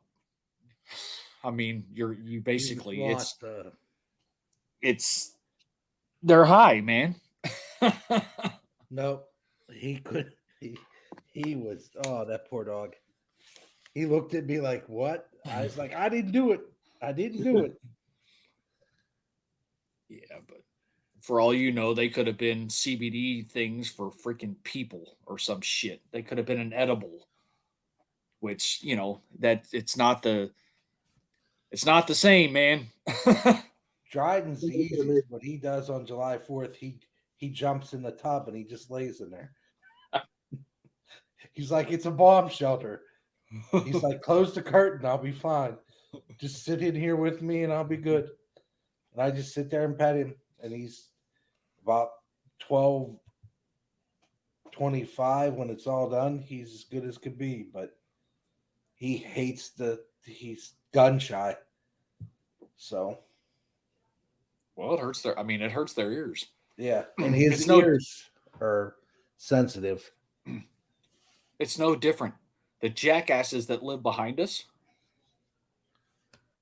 they their fucking smoke detector has been beeping for close to 2 years now. And I'm not exaggerating. Like, you would think that after 2 years, the damn battery would literally be dead, right? Oh no. One would think. They open the door. They let the dog out. They don't pay attention to the dog. And you still hear the fucking thing beep. And I'm like, how is that dog not literally like gone completely crazy apeshit? Because anytime stove, what's going on, Mark? Anytime ours started beeping, both the dogs are like they're trying to find a place to get to where they can't hear it. Mm-hmm. Because the shit echoes. I mean, it echoes. Yep. And you can only imagine what it does to their ears. And I'm like, so that dog has to be fucking deaf or something. Mm-hmm. Because I know what it did to both my dogs. And what sucks, I still remember it. Fucking middle of the night. We had one right outside the office here. An aftermarket one. The lithium battery supposed to last 10 years. Yeah, that's a load of shit. Yep. But in the middle of the night, like 2 or 3 o'clock in the morning. Now, mind you, we have 14-foot ceilings in the family room out here. And the smoke detector was on the ceiling right outside the office door here. 2 or 3 o'clock in the morning, the motherfucker decides to start beeping. Of course, wakes up the dogs. They start going complete ape shit. I get woken up, of course. Have to go out to the garage, get the fucking folding ladder in order to freaking take because it's lithium battery. It's not changeable. So it's not like your normal smoke detectors in your house that take a 9-volt battery. These are lithium. They're built into the circuit board of the fucking smoke detector. So I have to pull the bitch down first. I take it into my closet and I wrap it in like the fucking thickest blanket that I have. Put it in the closet, close the closet doors, close the bathroom doors, and basically let it beep itself out. But I at least got it dulled enough that none of us could hear it. I'd have smashed it with a hammer. But the middle of the fucking night, man, and I'm like, of all things, why couldn't it have been like in the morning, in the afternoon, in the evening? No, fucking in the middle, 2 or 3 o'clock in the morning. I was cussing. I was cussing so bad. Oh, I was pissed. So yeah, that however $1,000 investment or whatever the fuck it was for smoke detectors, they didn't even get fucking 10 years out of them. Bastards. Whatever. But yet I still have one in the garage, and because the ones in the ones in the kids' room, I was trying to think how many I bought. 1, 2, 3, 4, 5, 6. 6 of them, I think. And there's only one left that's still like in operation. And it's the one in the garage. Like the one in the garage is still quote unquote active and in use. The one that was in the attic was the last one to actually the battery start dying. And here in Texas, you would, of all things, 110 degrees outside, attic being 125, 130 degrees, you would think it would eat the battery quicker. The ones in the house actually stopped working before the one in the attic did.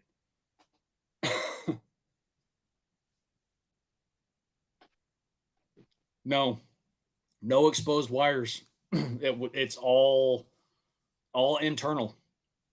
All internal. Like the ones that came with the house, I just, unscrew it and then freaking just unplug it until I'm able to change the battery. Mm-hmm. And then change the battery and then plug it back up.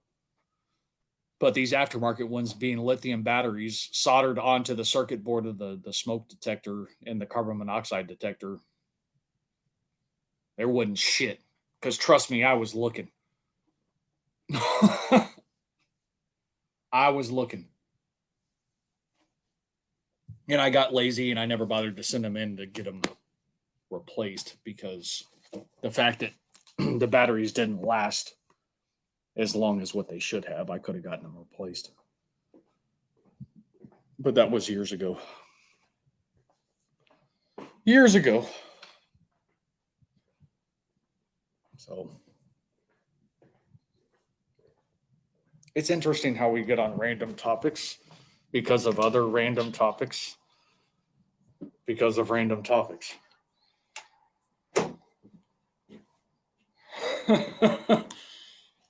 The 12 gauge. Well, yeah, that would be true, but then it would put a big hole, potentially multiple holes in my wall or in my ceiling. And then I ended up having cops called and showing up at my doorstep, wanting to know what the hell there was gunfire going off in my room or in my house.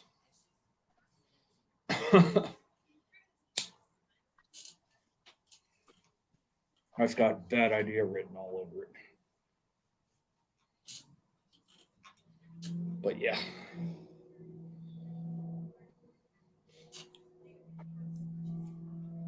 We're coming up on 2 hours, Dave, since we started a little bit later.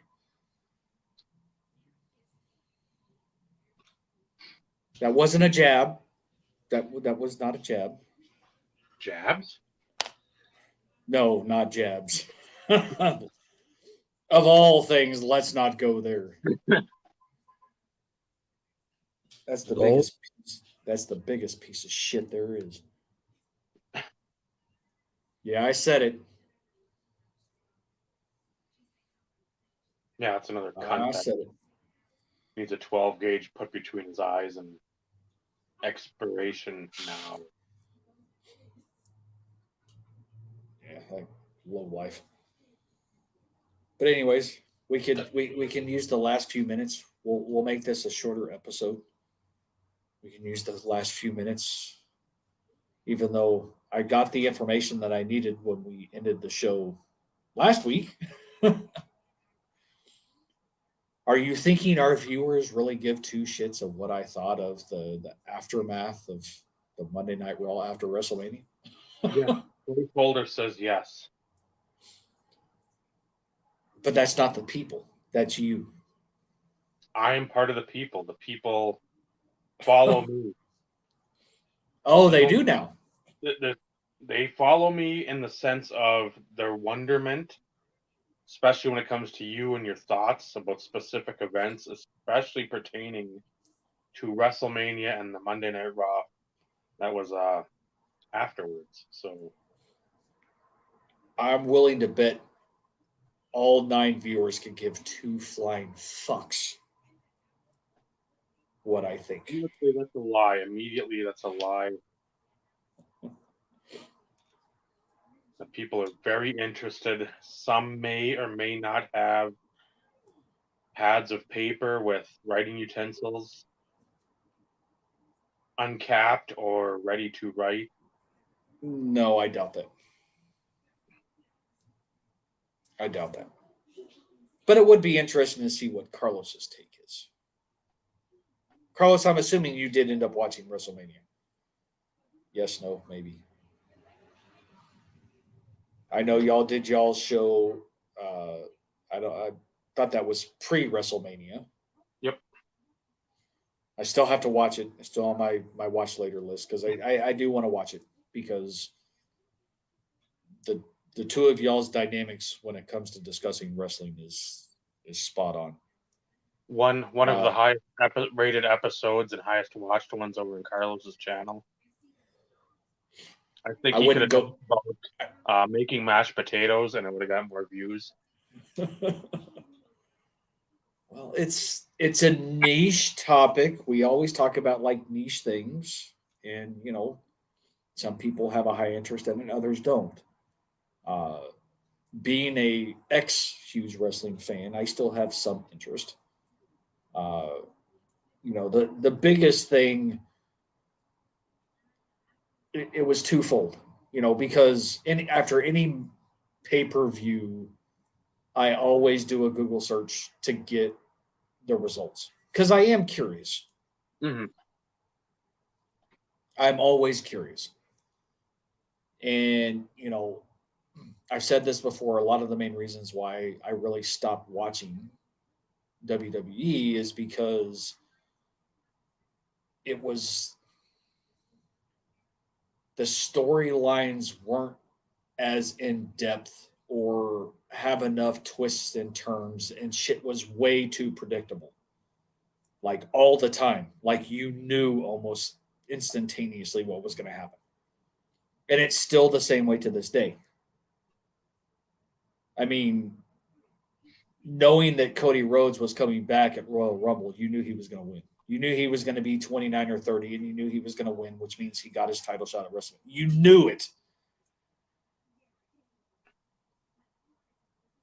So the fact of Cody losing, honestly, I thought he was going to lose from the beginning, just for the simple fact that Roman is going on almost 1,000 days as the champion. It's like every once in a while they'll throw you a curveball, like when Taker lost at WrestleMania and Lesnar ended the streak. That was like a curveball. Nobody really expected that. No. At least not for that WrestleMania. Maybe at some point, but not losing to Brock Lesnar. Of all people for him to lose it to, that was a curveball. So I knew kind of going in, I had a feeling that Owens and Zayn were going to beat the Usos, but yet Roman was going to retain. And of course, the Monday Night Raw after WrestleMania, they're already starting to cut the quote unquote new promos for the upcoming pay per views, whether it be Backlash, because Backlash is next, but there's always the build up into SummerSlam and everything else, because SummerSlam's really the next big one coming up. Yep. And so you knew if Cody lost, he was going to come out. He was going to freaking say shit. Ask for his rematch. It's like you can almost watch everything. It's like a repeat every year. Mm-hmm. If they retain or the new champion, it's always, I want a rematch. Sometimes you get it on Monday Night Raw, sometimes you don't, but typically the title doesn't change hands. That's just how it works. The whole stipulations, the tag match, blah, blah, blah. I'm like, yeah, okay, I see how this is going to play out. Here's fucking Brock Lesnar's music. I was like, I was waiting for it. And lo and behold, here it is. I'm going, okay, yep, I called this. And I'm like, okay, this is intriguing. This could be interesting. So I watched all of Raw, which I typically do after WrestleMania. I typically do. Because that's how the storylines form in preparation for the future pay-per-views and everything else. And then, of course, I started looking at the time. The match, Reigns comes out with Sikoa and Heyman, and they're walking around the ring a lot as they got the commercials in the top right-hand corner. And I'm like, okay, it's like 9:55. There is going to be no fucking match. What's going to happen? So I knew something was going to happen. However, I did not picture Lesnar beating the shit out of Cody Rhodes. I probably should have seen it coming, but I didn't. Granted, mind you, I don't watch it enough, so it's like that was somewhat of a surprise to me. Correct, Carlos. Absolutely. So it's like, okay, is this actually going to be just a fucking straight melee? Like Brock's going to go ape shit and fucking just try and go after Reigns, and that's kind of what I was thinking. It was just going to be a fucking melee. Like there was going to be no match. A straight melee between all of them. Somebody's going to get disqualified, and then of course fade to black, and somebody was going to be standing in the ring by themselves type situation. Who that was, I didn't know. But the fact that before the bell even went off, Lesnar went off on freaking Cody Rhodes. So after the show last week, I asked Dave, I'm like, what's the build up to the storyline? Like, how does this play in?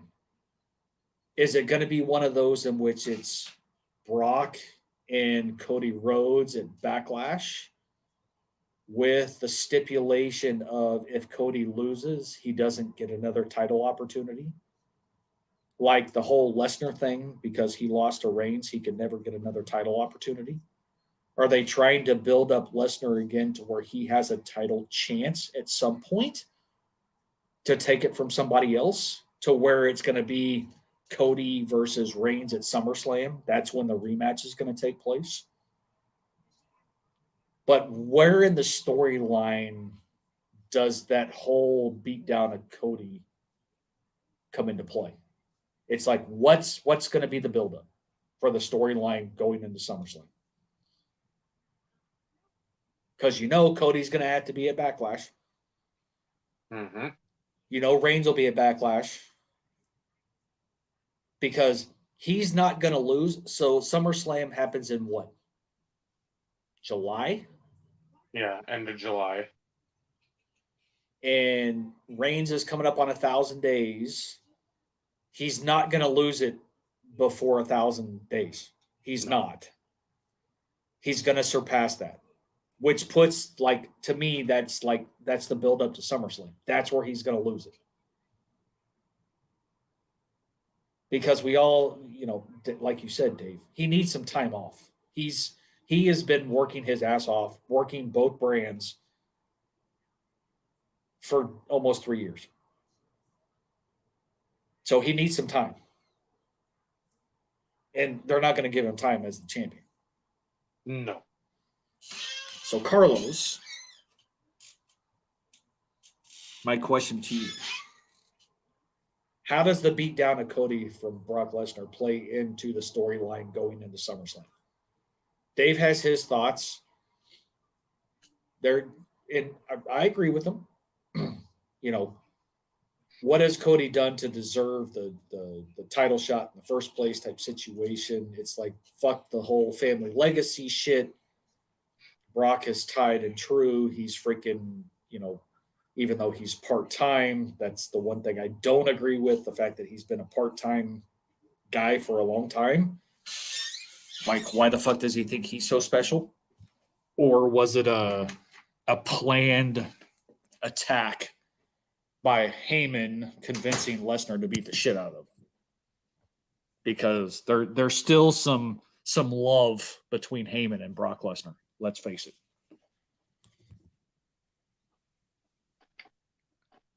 I was going to say this was the one I would have brought up too. With that sale to Endeavor, Vince with his new contract, which was a couple weeks ago, whenever that was, sort of more in a prominent position again. Which okay, I get that too. Who does Vince like? Who does Vince always liked? 6'3", 6'4", 280, lumbering oafs. That's what it's like him or not, his fucking, and people that's basically toe the company line.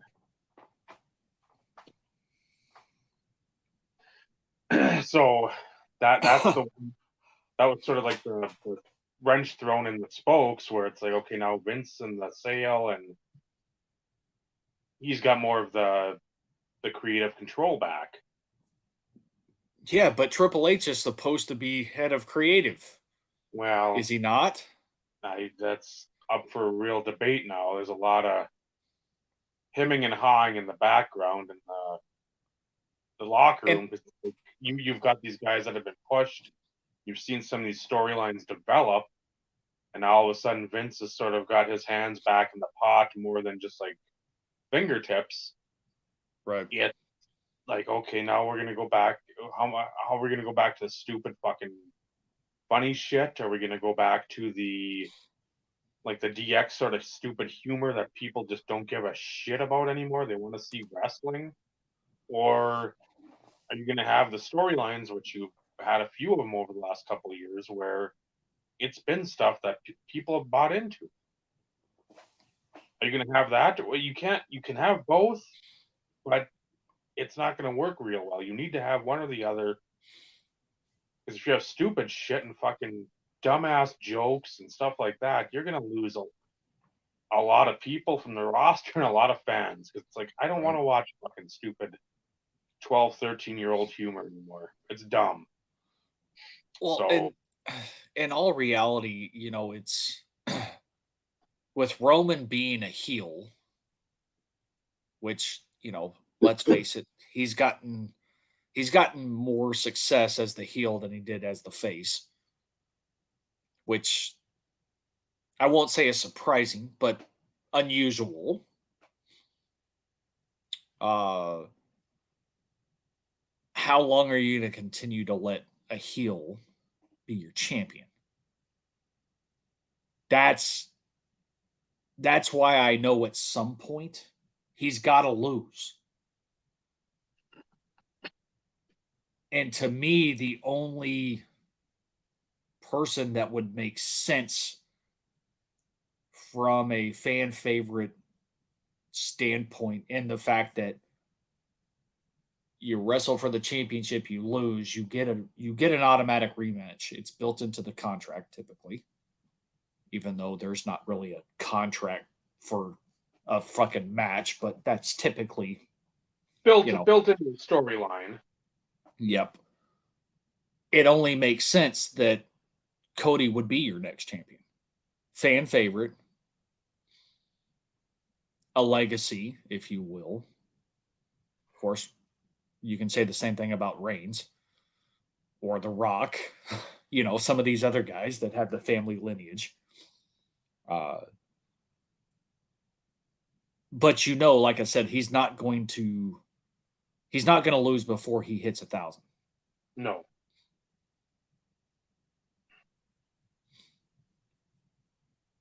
I know it is, Carlos, and maybe we'll save this conversation to where we can truly talk about it, the three of us, because I'm intrigued. I'm interested only at the simple fact that, like I said, I always watch the Raw after WrestleMania because that's where the new storylines build.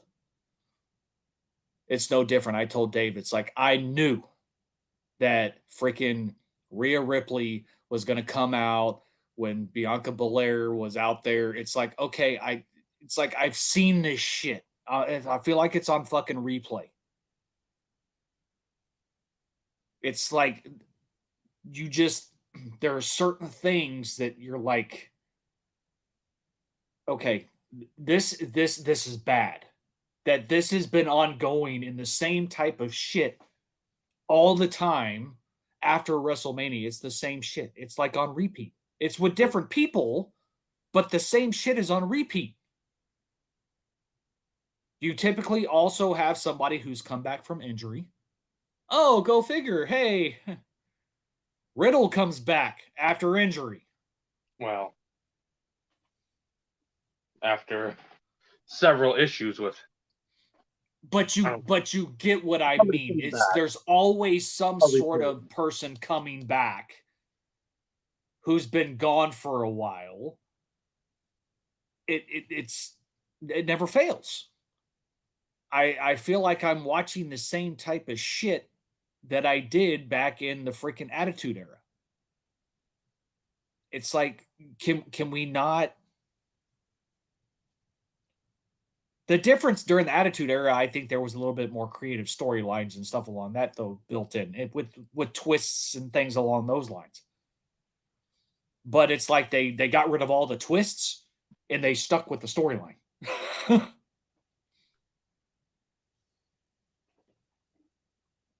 And that's So where I watch my boy Cornette. I think his favorite person, his Mike baseball collector, would be Vince Russo. He's like, yeah, that stuff made sense to the point where you got people to watch, but it never made sense when you started pushing forward. And it's like, okay, I ask, what's the end game? How is this feud gonna? It's just like more fucking mystery doors and more. It's like, okay, but again, you're not really progressing anything. It's just like at some point in time, you're jumping the shark because that's all you're doing is showing fucking, oh, here's this guy, this one off, or some dude's here for 2 weeks and he's gone. Like Sid was in ECW. That's great for him to be there, but at the same time, you have to have, okay, you can sort of throw in these mysteries, but you still have to have, as in a Mario, you still have to have that goal, the end. You still have to be there. There's something to go to. yeah, It's there has not to be an end in sight. Yeah, there you has to have be an end in sight. something. You can't just go week to week, and I know that's what one thing again Vince used to do was like, I want to have a story and I want to have a conclusion. Again, how we get there might take a couple detours, but I want this time frame: SummerSlam, Yeah. Survivor Series, next Rumble. Again, this would have been a Rumble for The Rock to face Reigns if he wasn't the title holder, because again, LA. Yep. Next year it's in Philly. So that could be good just based off of crowd reaction, because that crowd, we all know our Philly guys. Nobody likes Ed. I mean, he's one of the worst Hall of Famers. I mean, if Bob Lewis wasn't in, he would be the one getting called out for getting impeached. So like Carlos mentioned, there's so much fucking going on now in the WWF or WWE. It's just, you can't just sit there and say this is A to B problem. It's a fucking phone book of problems. Right. It's a spider web of problems where it's like, I don't even know where to fucking start. Besides, like, at some point people will tire of Cody. That's going to be one thing that's going to fucking happen. Well, and I've taken that into consideration as well. The guy can't, outside of when he was Stardust, he can't really cut a promo to save his life. He really can't.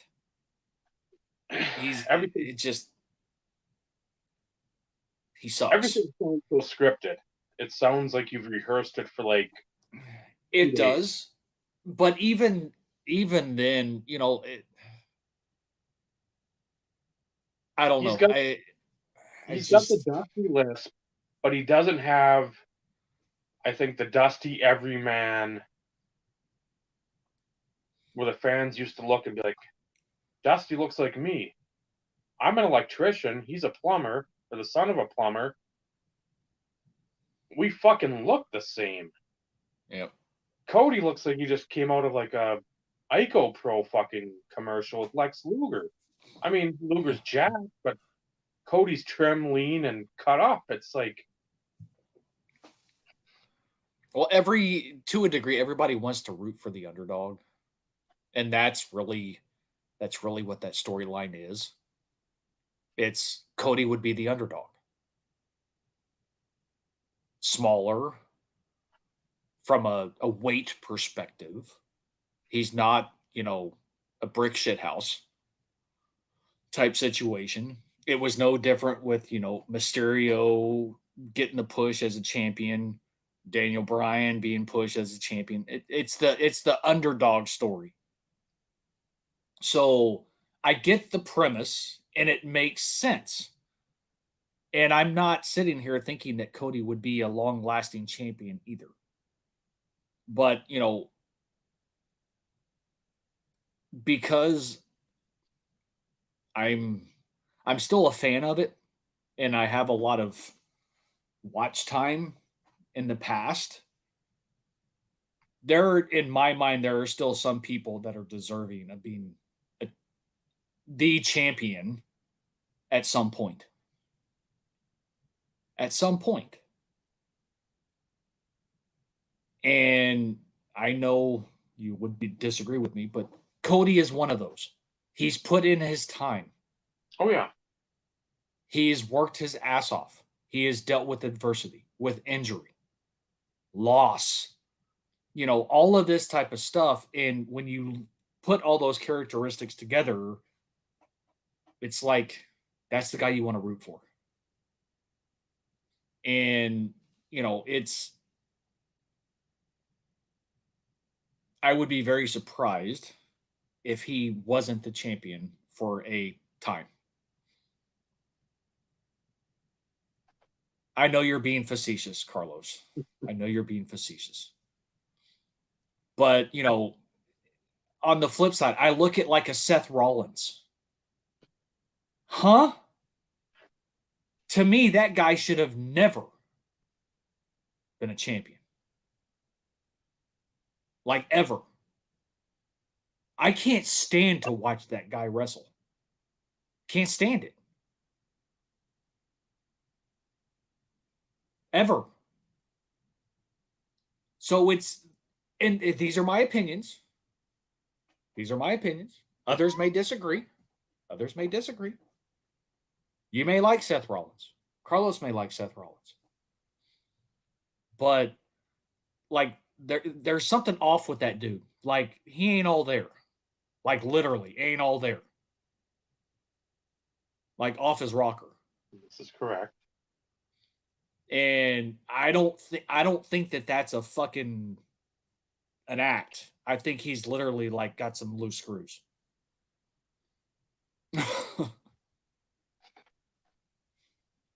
But for me personally, I couldn't stand him as the face, as the champion. Because it's like, who are you? I'm not expecting it to always be the freaking biggest, baddest dude. Because if that's the case, why the fuck hasn't Omos, however the fuck you want to say it? Because that guy is a fucking brute. Now, his wrestling ability sucks because that's all he is fucking brute muscle and fucking 7'16". I know that's not legit, but but you look at like a Braun Strowman. Like, how in the world would that guy never have been champion? Huh? And I get that you got to have some twists and turns and shit along those lines when it comes to, the underdog type thing and, the David versus Goliath type stuff. Those are feel good storylines. And they're good for a moment. They're good for a time. But give me a fucking break. Like, you guys watch it more than I do. I would get sick of seeing Roman Reigns running his mouth about, the being the chief and the head of the table, the bloodline, and he's the champion and going on 1,000 days. And I don't give a shit.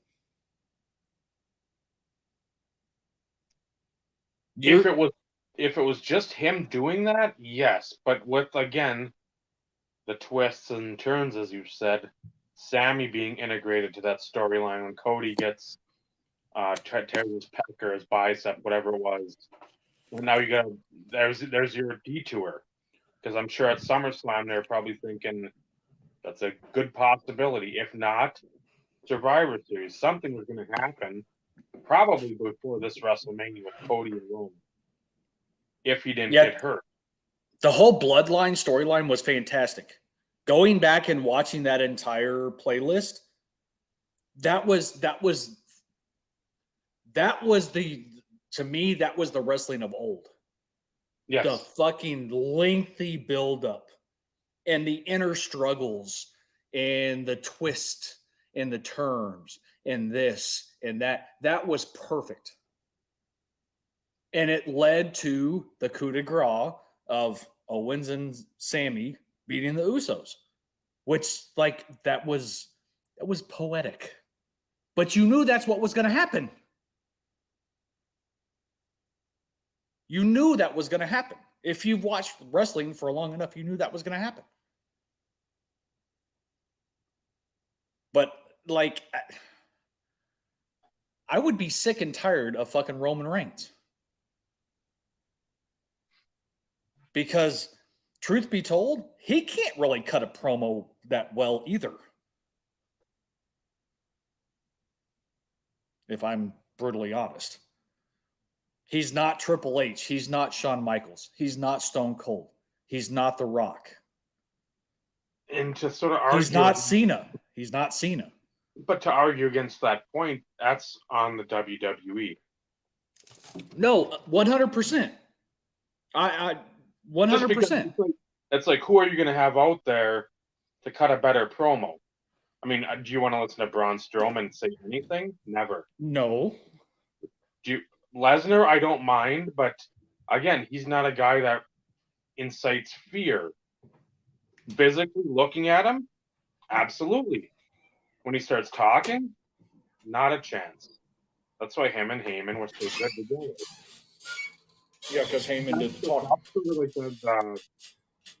the dynamic where Heyman, all of it works for the bloodline for me. You've got the Enforcer, you've got Rikishi's kids, you've got Solo, and then you got the Usos. You got the true family of wrestling. So now you've got Cody coming in saying about my dad, he got screwed over in whatever it was, 73, 77 in the Garden. Again, he wasn't going to win it anyway. Again, he's from the South. At that time, again, if you go back in wrestling history, you take that deep dive, there wasn't a lot of that cross-pollination. I mean, yeah, you had Flair up there. You'd have maybe Bruno doing something down somewhere else, or you'd have talent exchanges because there's territories. Again, it's a whole nother episode. That's a whole nother 2 viewers watching and caring. It's overblown, but they can tie it into the storyline now. Because, you've got all this footage of Dusty. Again, he was an NXT guy that was there that's leading the changeover from Florida Championship Wrestling, which was their developmental, to rebranding it to NXT. You do all this stuff. You've got your statue of him outside the performance center down there. You can do all that, but this is an actual, Dustin Rhodes, yeah, Cody Rhodes, yeah. You got some good generation there of wrestlers, but you've got all these Samoans. You've got a family tree that looks like a fucking bonsai tree with how many people have been sprinkled throughout that are related. Some that aren't even over in fucking WWF, they're over in New Japan. But you've got all of these wrestlers, and they marry people in the business. Yep. So I mean, it's not kids. Yep. That doesn't brought up at all either. It's this is a real family. This is a true family. When you say the fucking head of the table, there is a fucking full table, always full with wrestlers, wives, family members, generations of wrestlers. Because your dad got screwed at MSG, or you thought he got screwed. Our fucking the Wild Samoans, they should have been a bigger tag team than they were. They weren't. Yeah. Samoan SWAT team should have been bigger in NWA. Fucking Haku should have been better than just a king in WWF. The Islanders, when he was with Tama, he could have been a good Continental champion, but you had to always have somebody under Hogan. Yeah. Even with the Warrior being so horseshit in the ring, that was somebody people popped for because there was tassels and makeup and wild and frenetic energy and the music.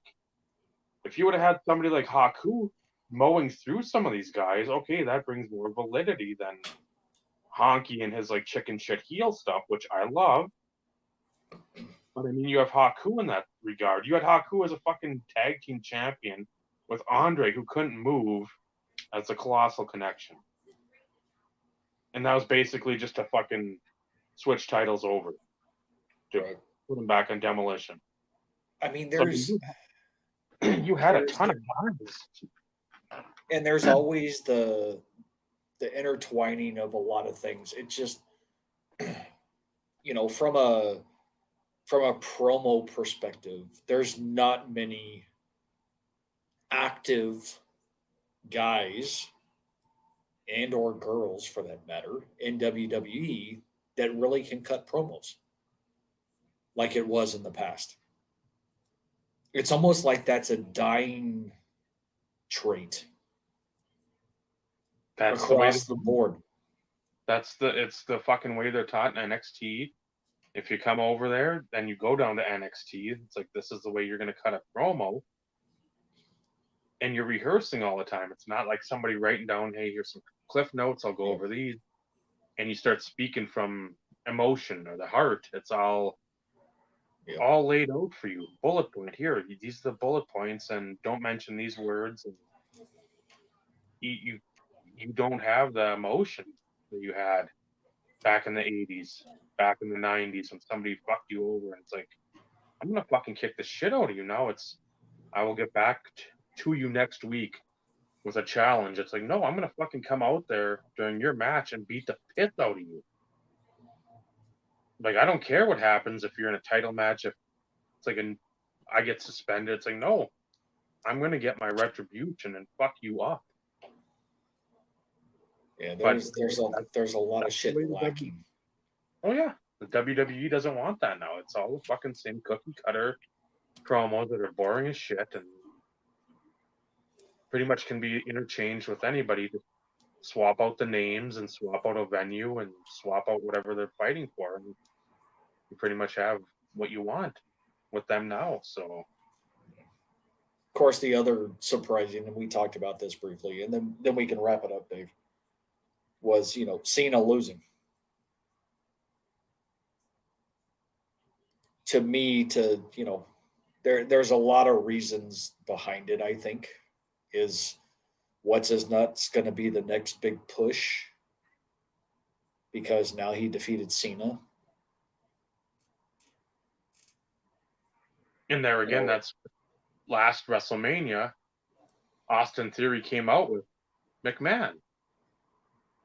Or McMahon was out there at some point in time in Dallas with him. Then we had I didn't know. I like that. I wouldn't have known because I didn't watch it, of course. So it's like, okay. Like if you ask me outside of Cena, and it pains me to say this because, I want to like the guy, but I don't fully like him. Orton is about the only other guy that can cut a promo. But if you even look at him, if you really put things into perspective, Orton is not a fucking mammoth. No. He's not. But yet, it's like, and he's been a champion. But yet, Right. where the is he like on extended leave? I'm guessing. Is he on vacation? Or did he get hurt? I thought he had something with his shoulder. He's had shoulder. But again, yeah, he had something with his shoulder. And then, I don't know if he's a new dad or a new kid or whatever, but I think he's getting ramped up to come back at some point here soon. So Carlos, that surprises me because, I mean, Dusty Rhodes back in the day, that guy, he could cut a promo all day long. That guy was, I won't call him phenomenal on the mic, but the man could cut a promo very well. And if you're going to have somebody like Shawn Michaels working with the NXT folks, Shawn Michaels is one of the best people to cut a promo to ever step foot in a ring, as far as I'm concerned. He's one of the best. So why in the hell doesn't shit translate? That's what I don't understand. Because, like I said, Attitude Era was by far my favorite. I mean, I liked the late 80s, early 90s stuff too, before the Attitude Era. Because to me, in those times it wasn't really entertainment. You had some beefs, you had some storylines, but nothing compared to what it is now. I mean, this is like fucking male soap opera, full production, full storyline. You kind of get where I'm going with that. But if you have people like that in the development, why is that not translating into the big leagues? Because, well, and outside of the Miz can cut a promo. Miz is fantastic on the mic, and I hate the Miz, but the guy is good. But it's like outside of a small handful of people, like to me, you're sitting there. How are you setting yourself up for future success if none of these fucking people who are becoming the face or your champions or whatever can't cut promos? Like Rhea Ripley, that bitch just doesn't ever need to talk. Like she just needs to shut up. She doesn't need to say a fucking word. Seriously.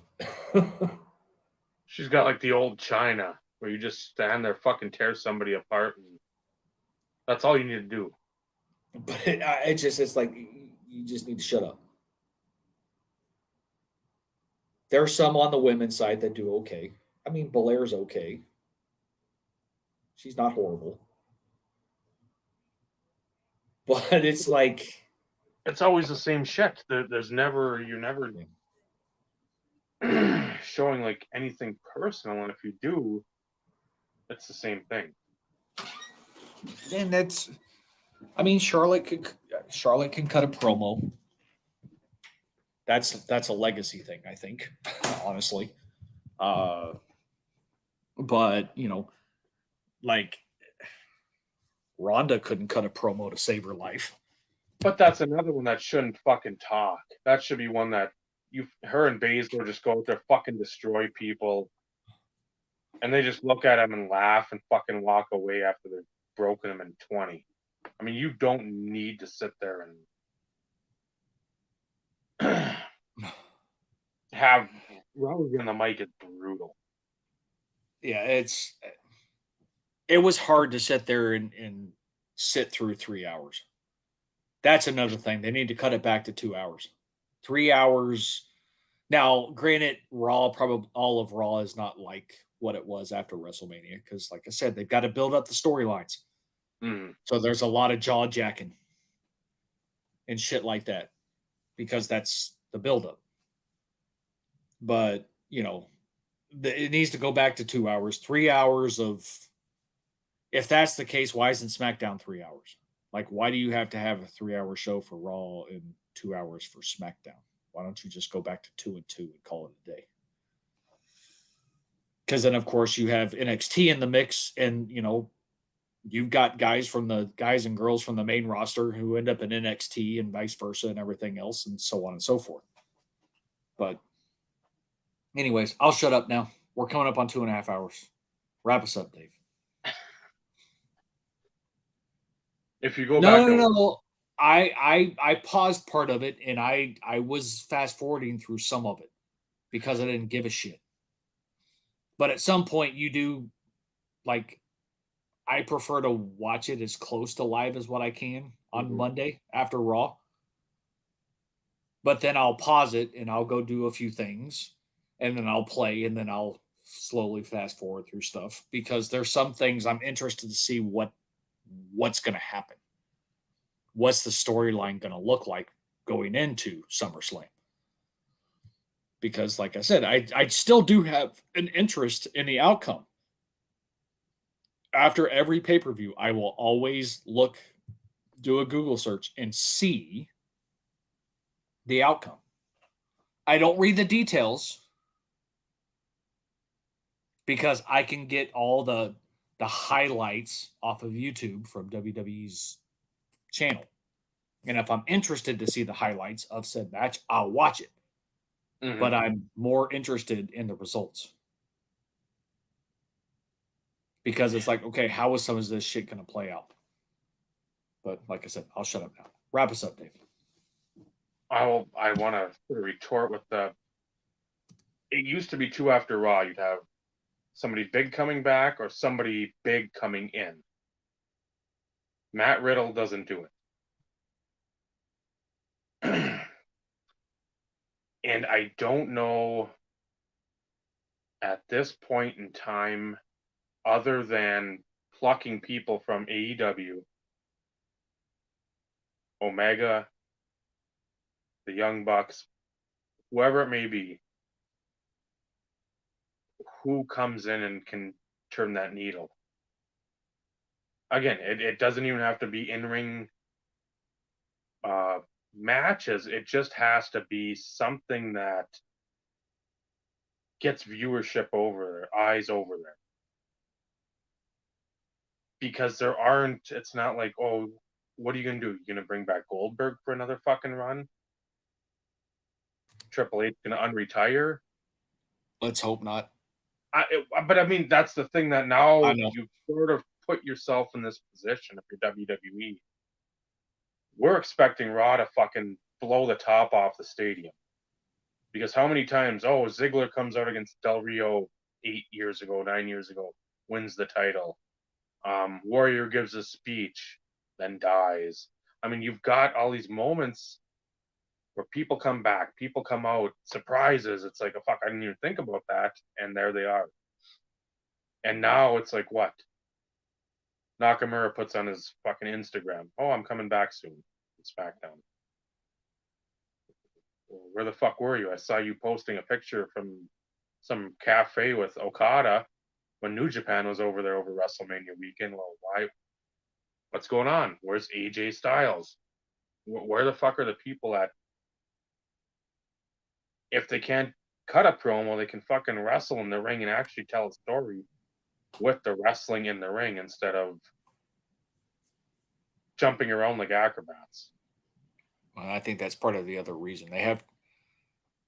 You have too many superstars. And that is definitely AEW's problem. Oh God. That how do you work with that? That is too many personalities in one place.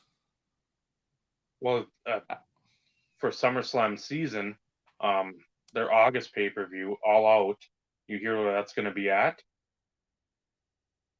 Wembley Stadium. That's crazy.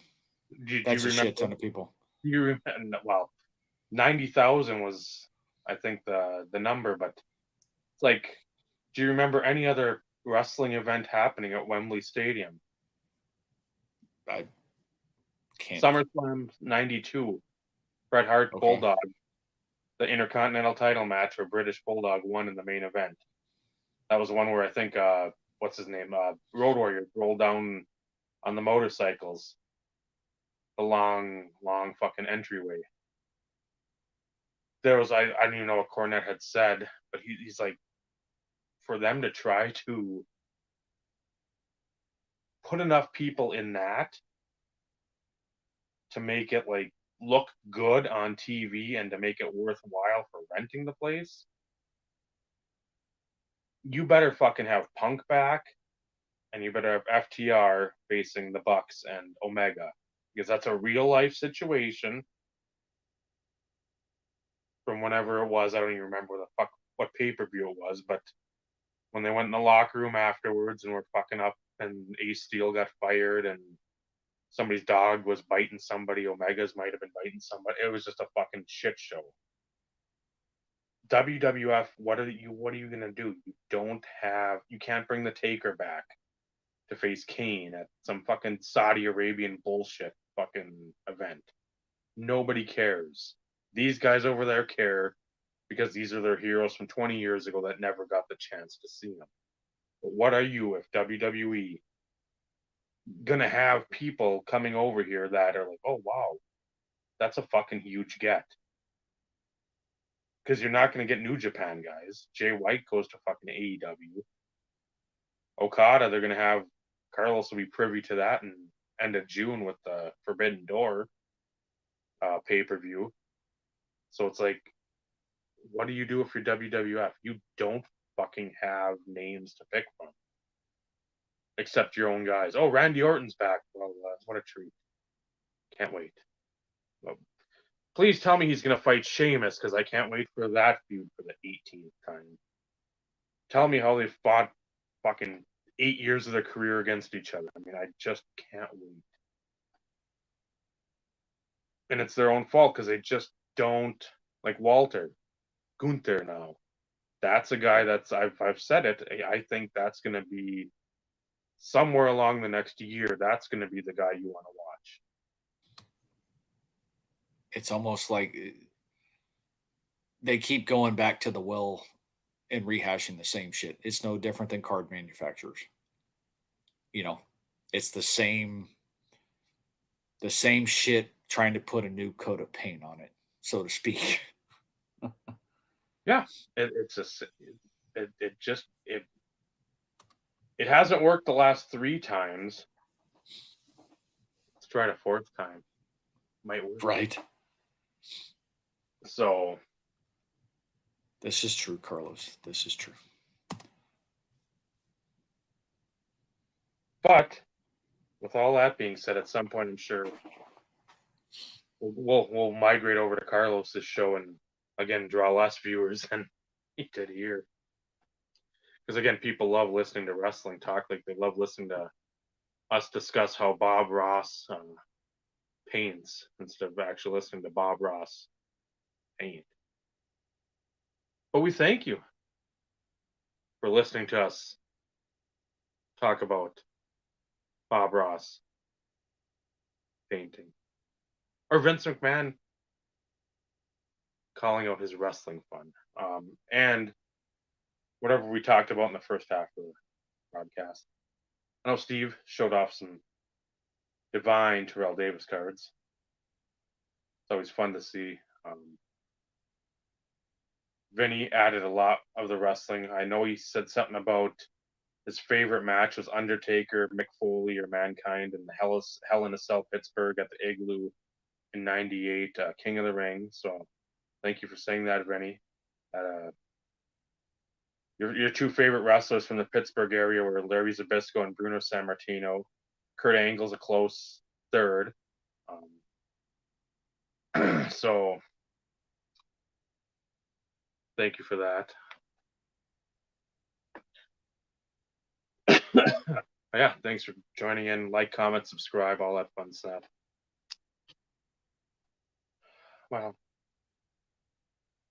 I'm waiting for like the TV 4K to become a TV 10K, and then we can talk about the 10K. Bob Ross is always gold though, like gold dust. So yeah, next week again. Remember, Wednesday, Wednesday night. So look for the placeholder at some point in time, or don't look.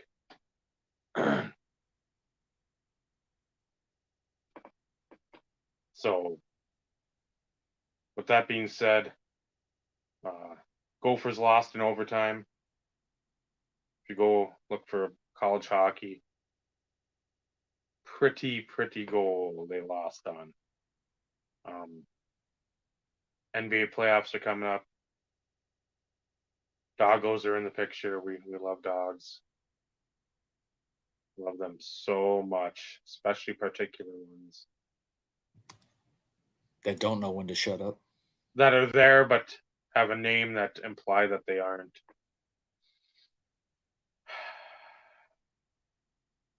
Again, cute, cuddly or not, that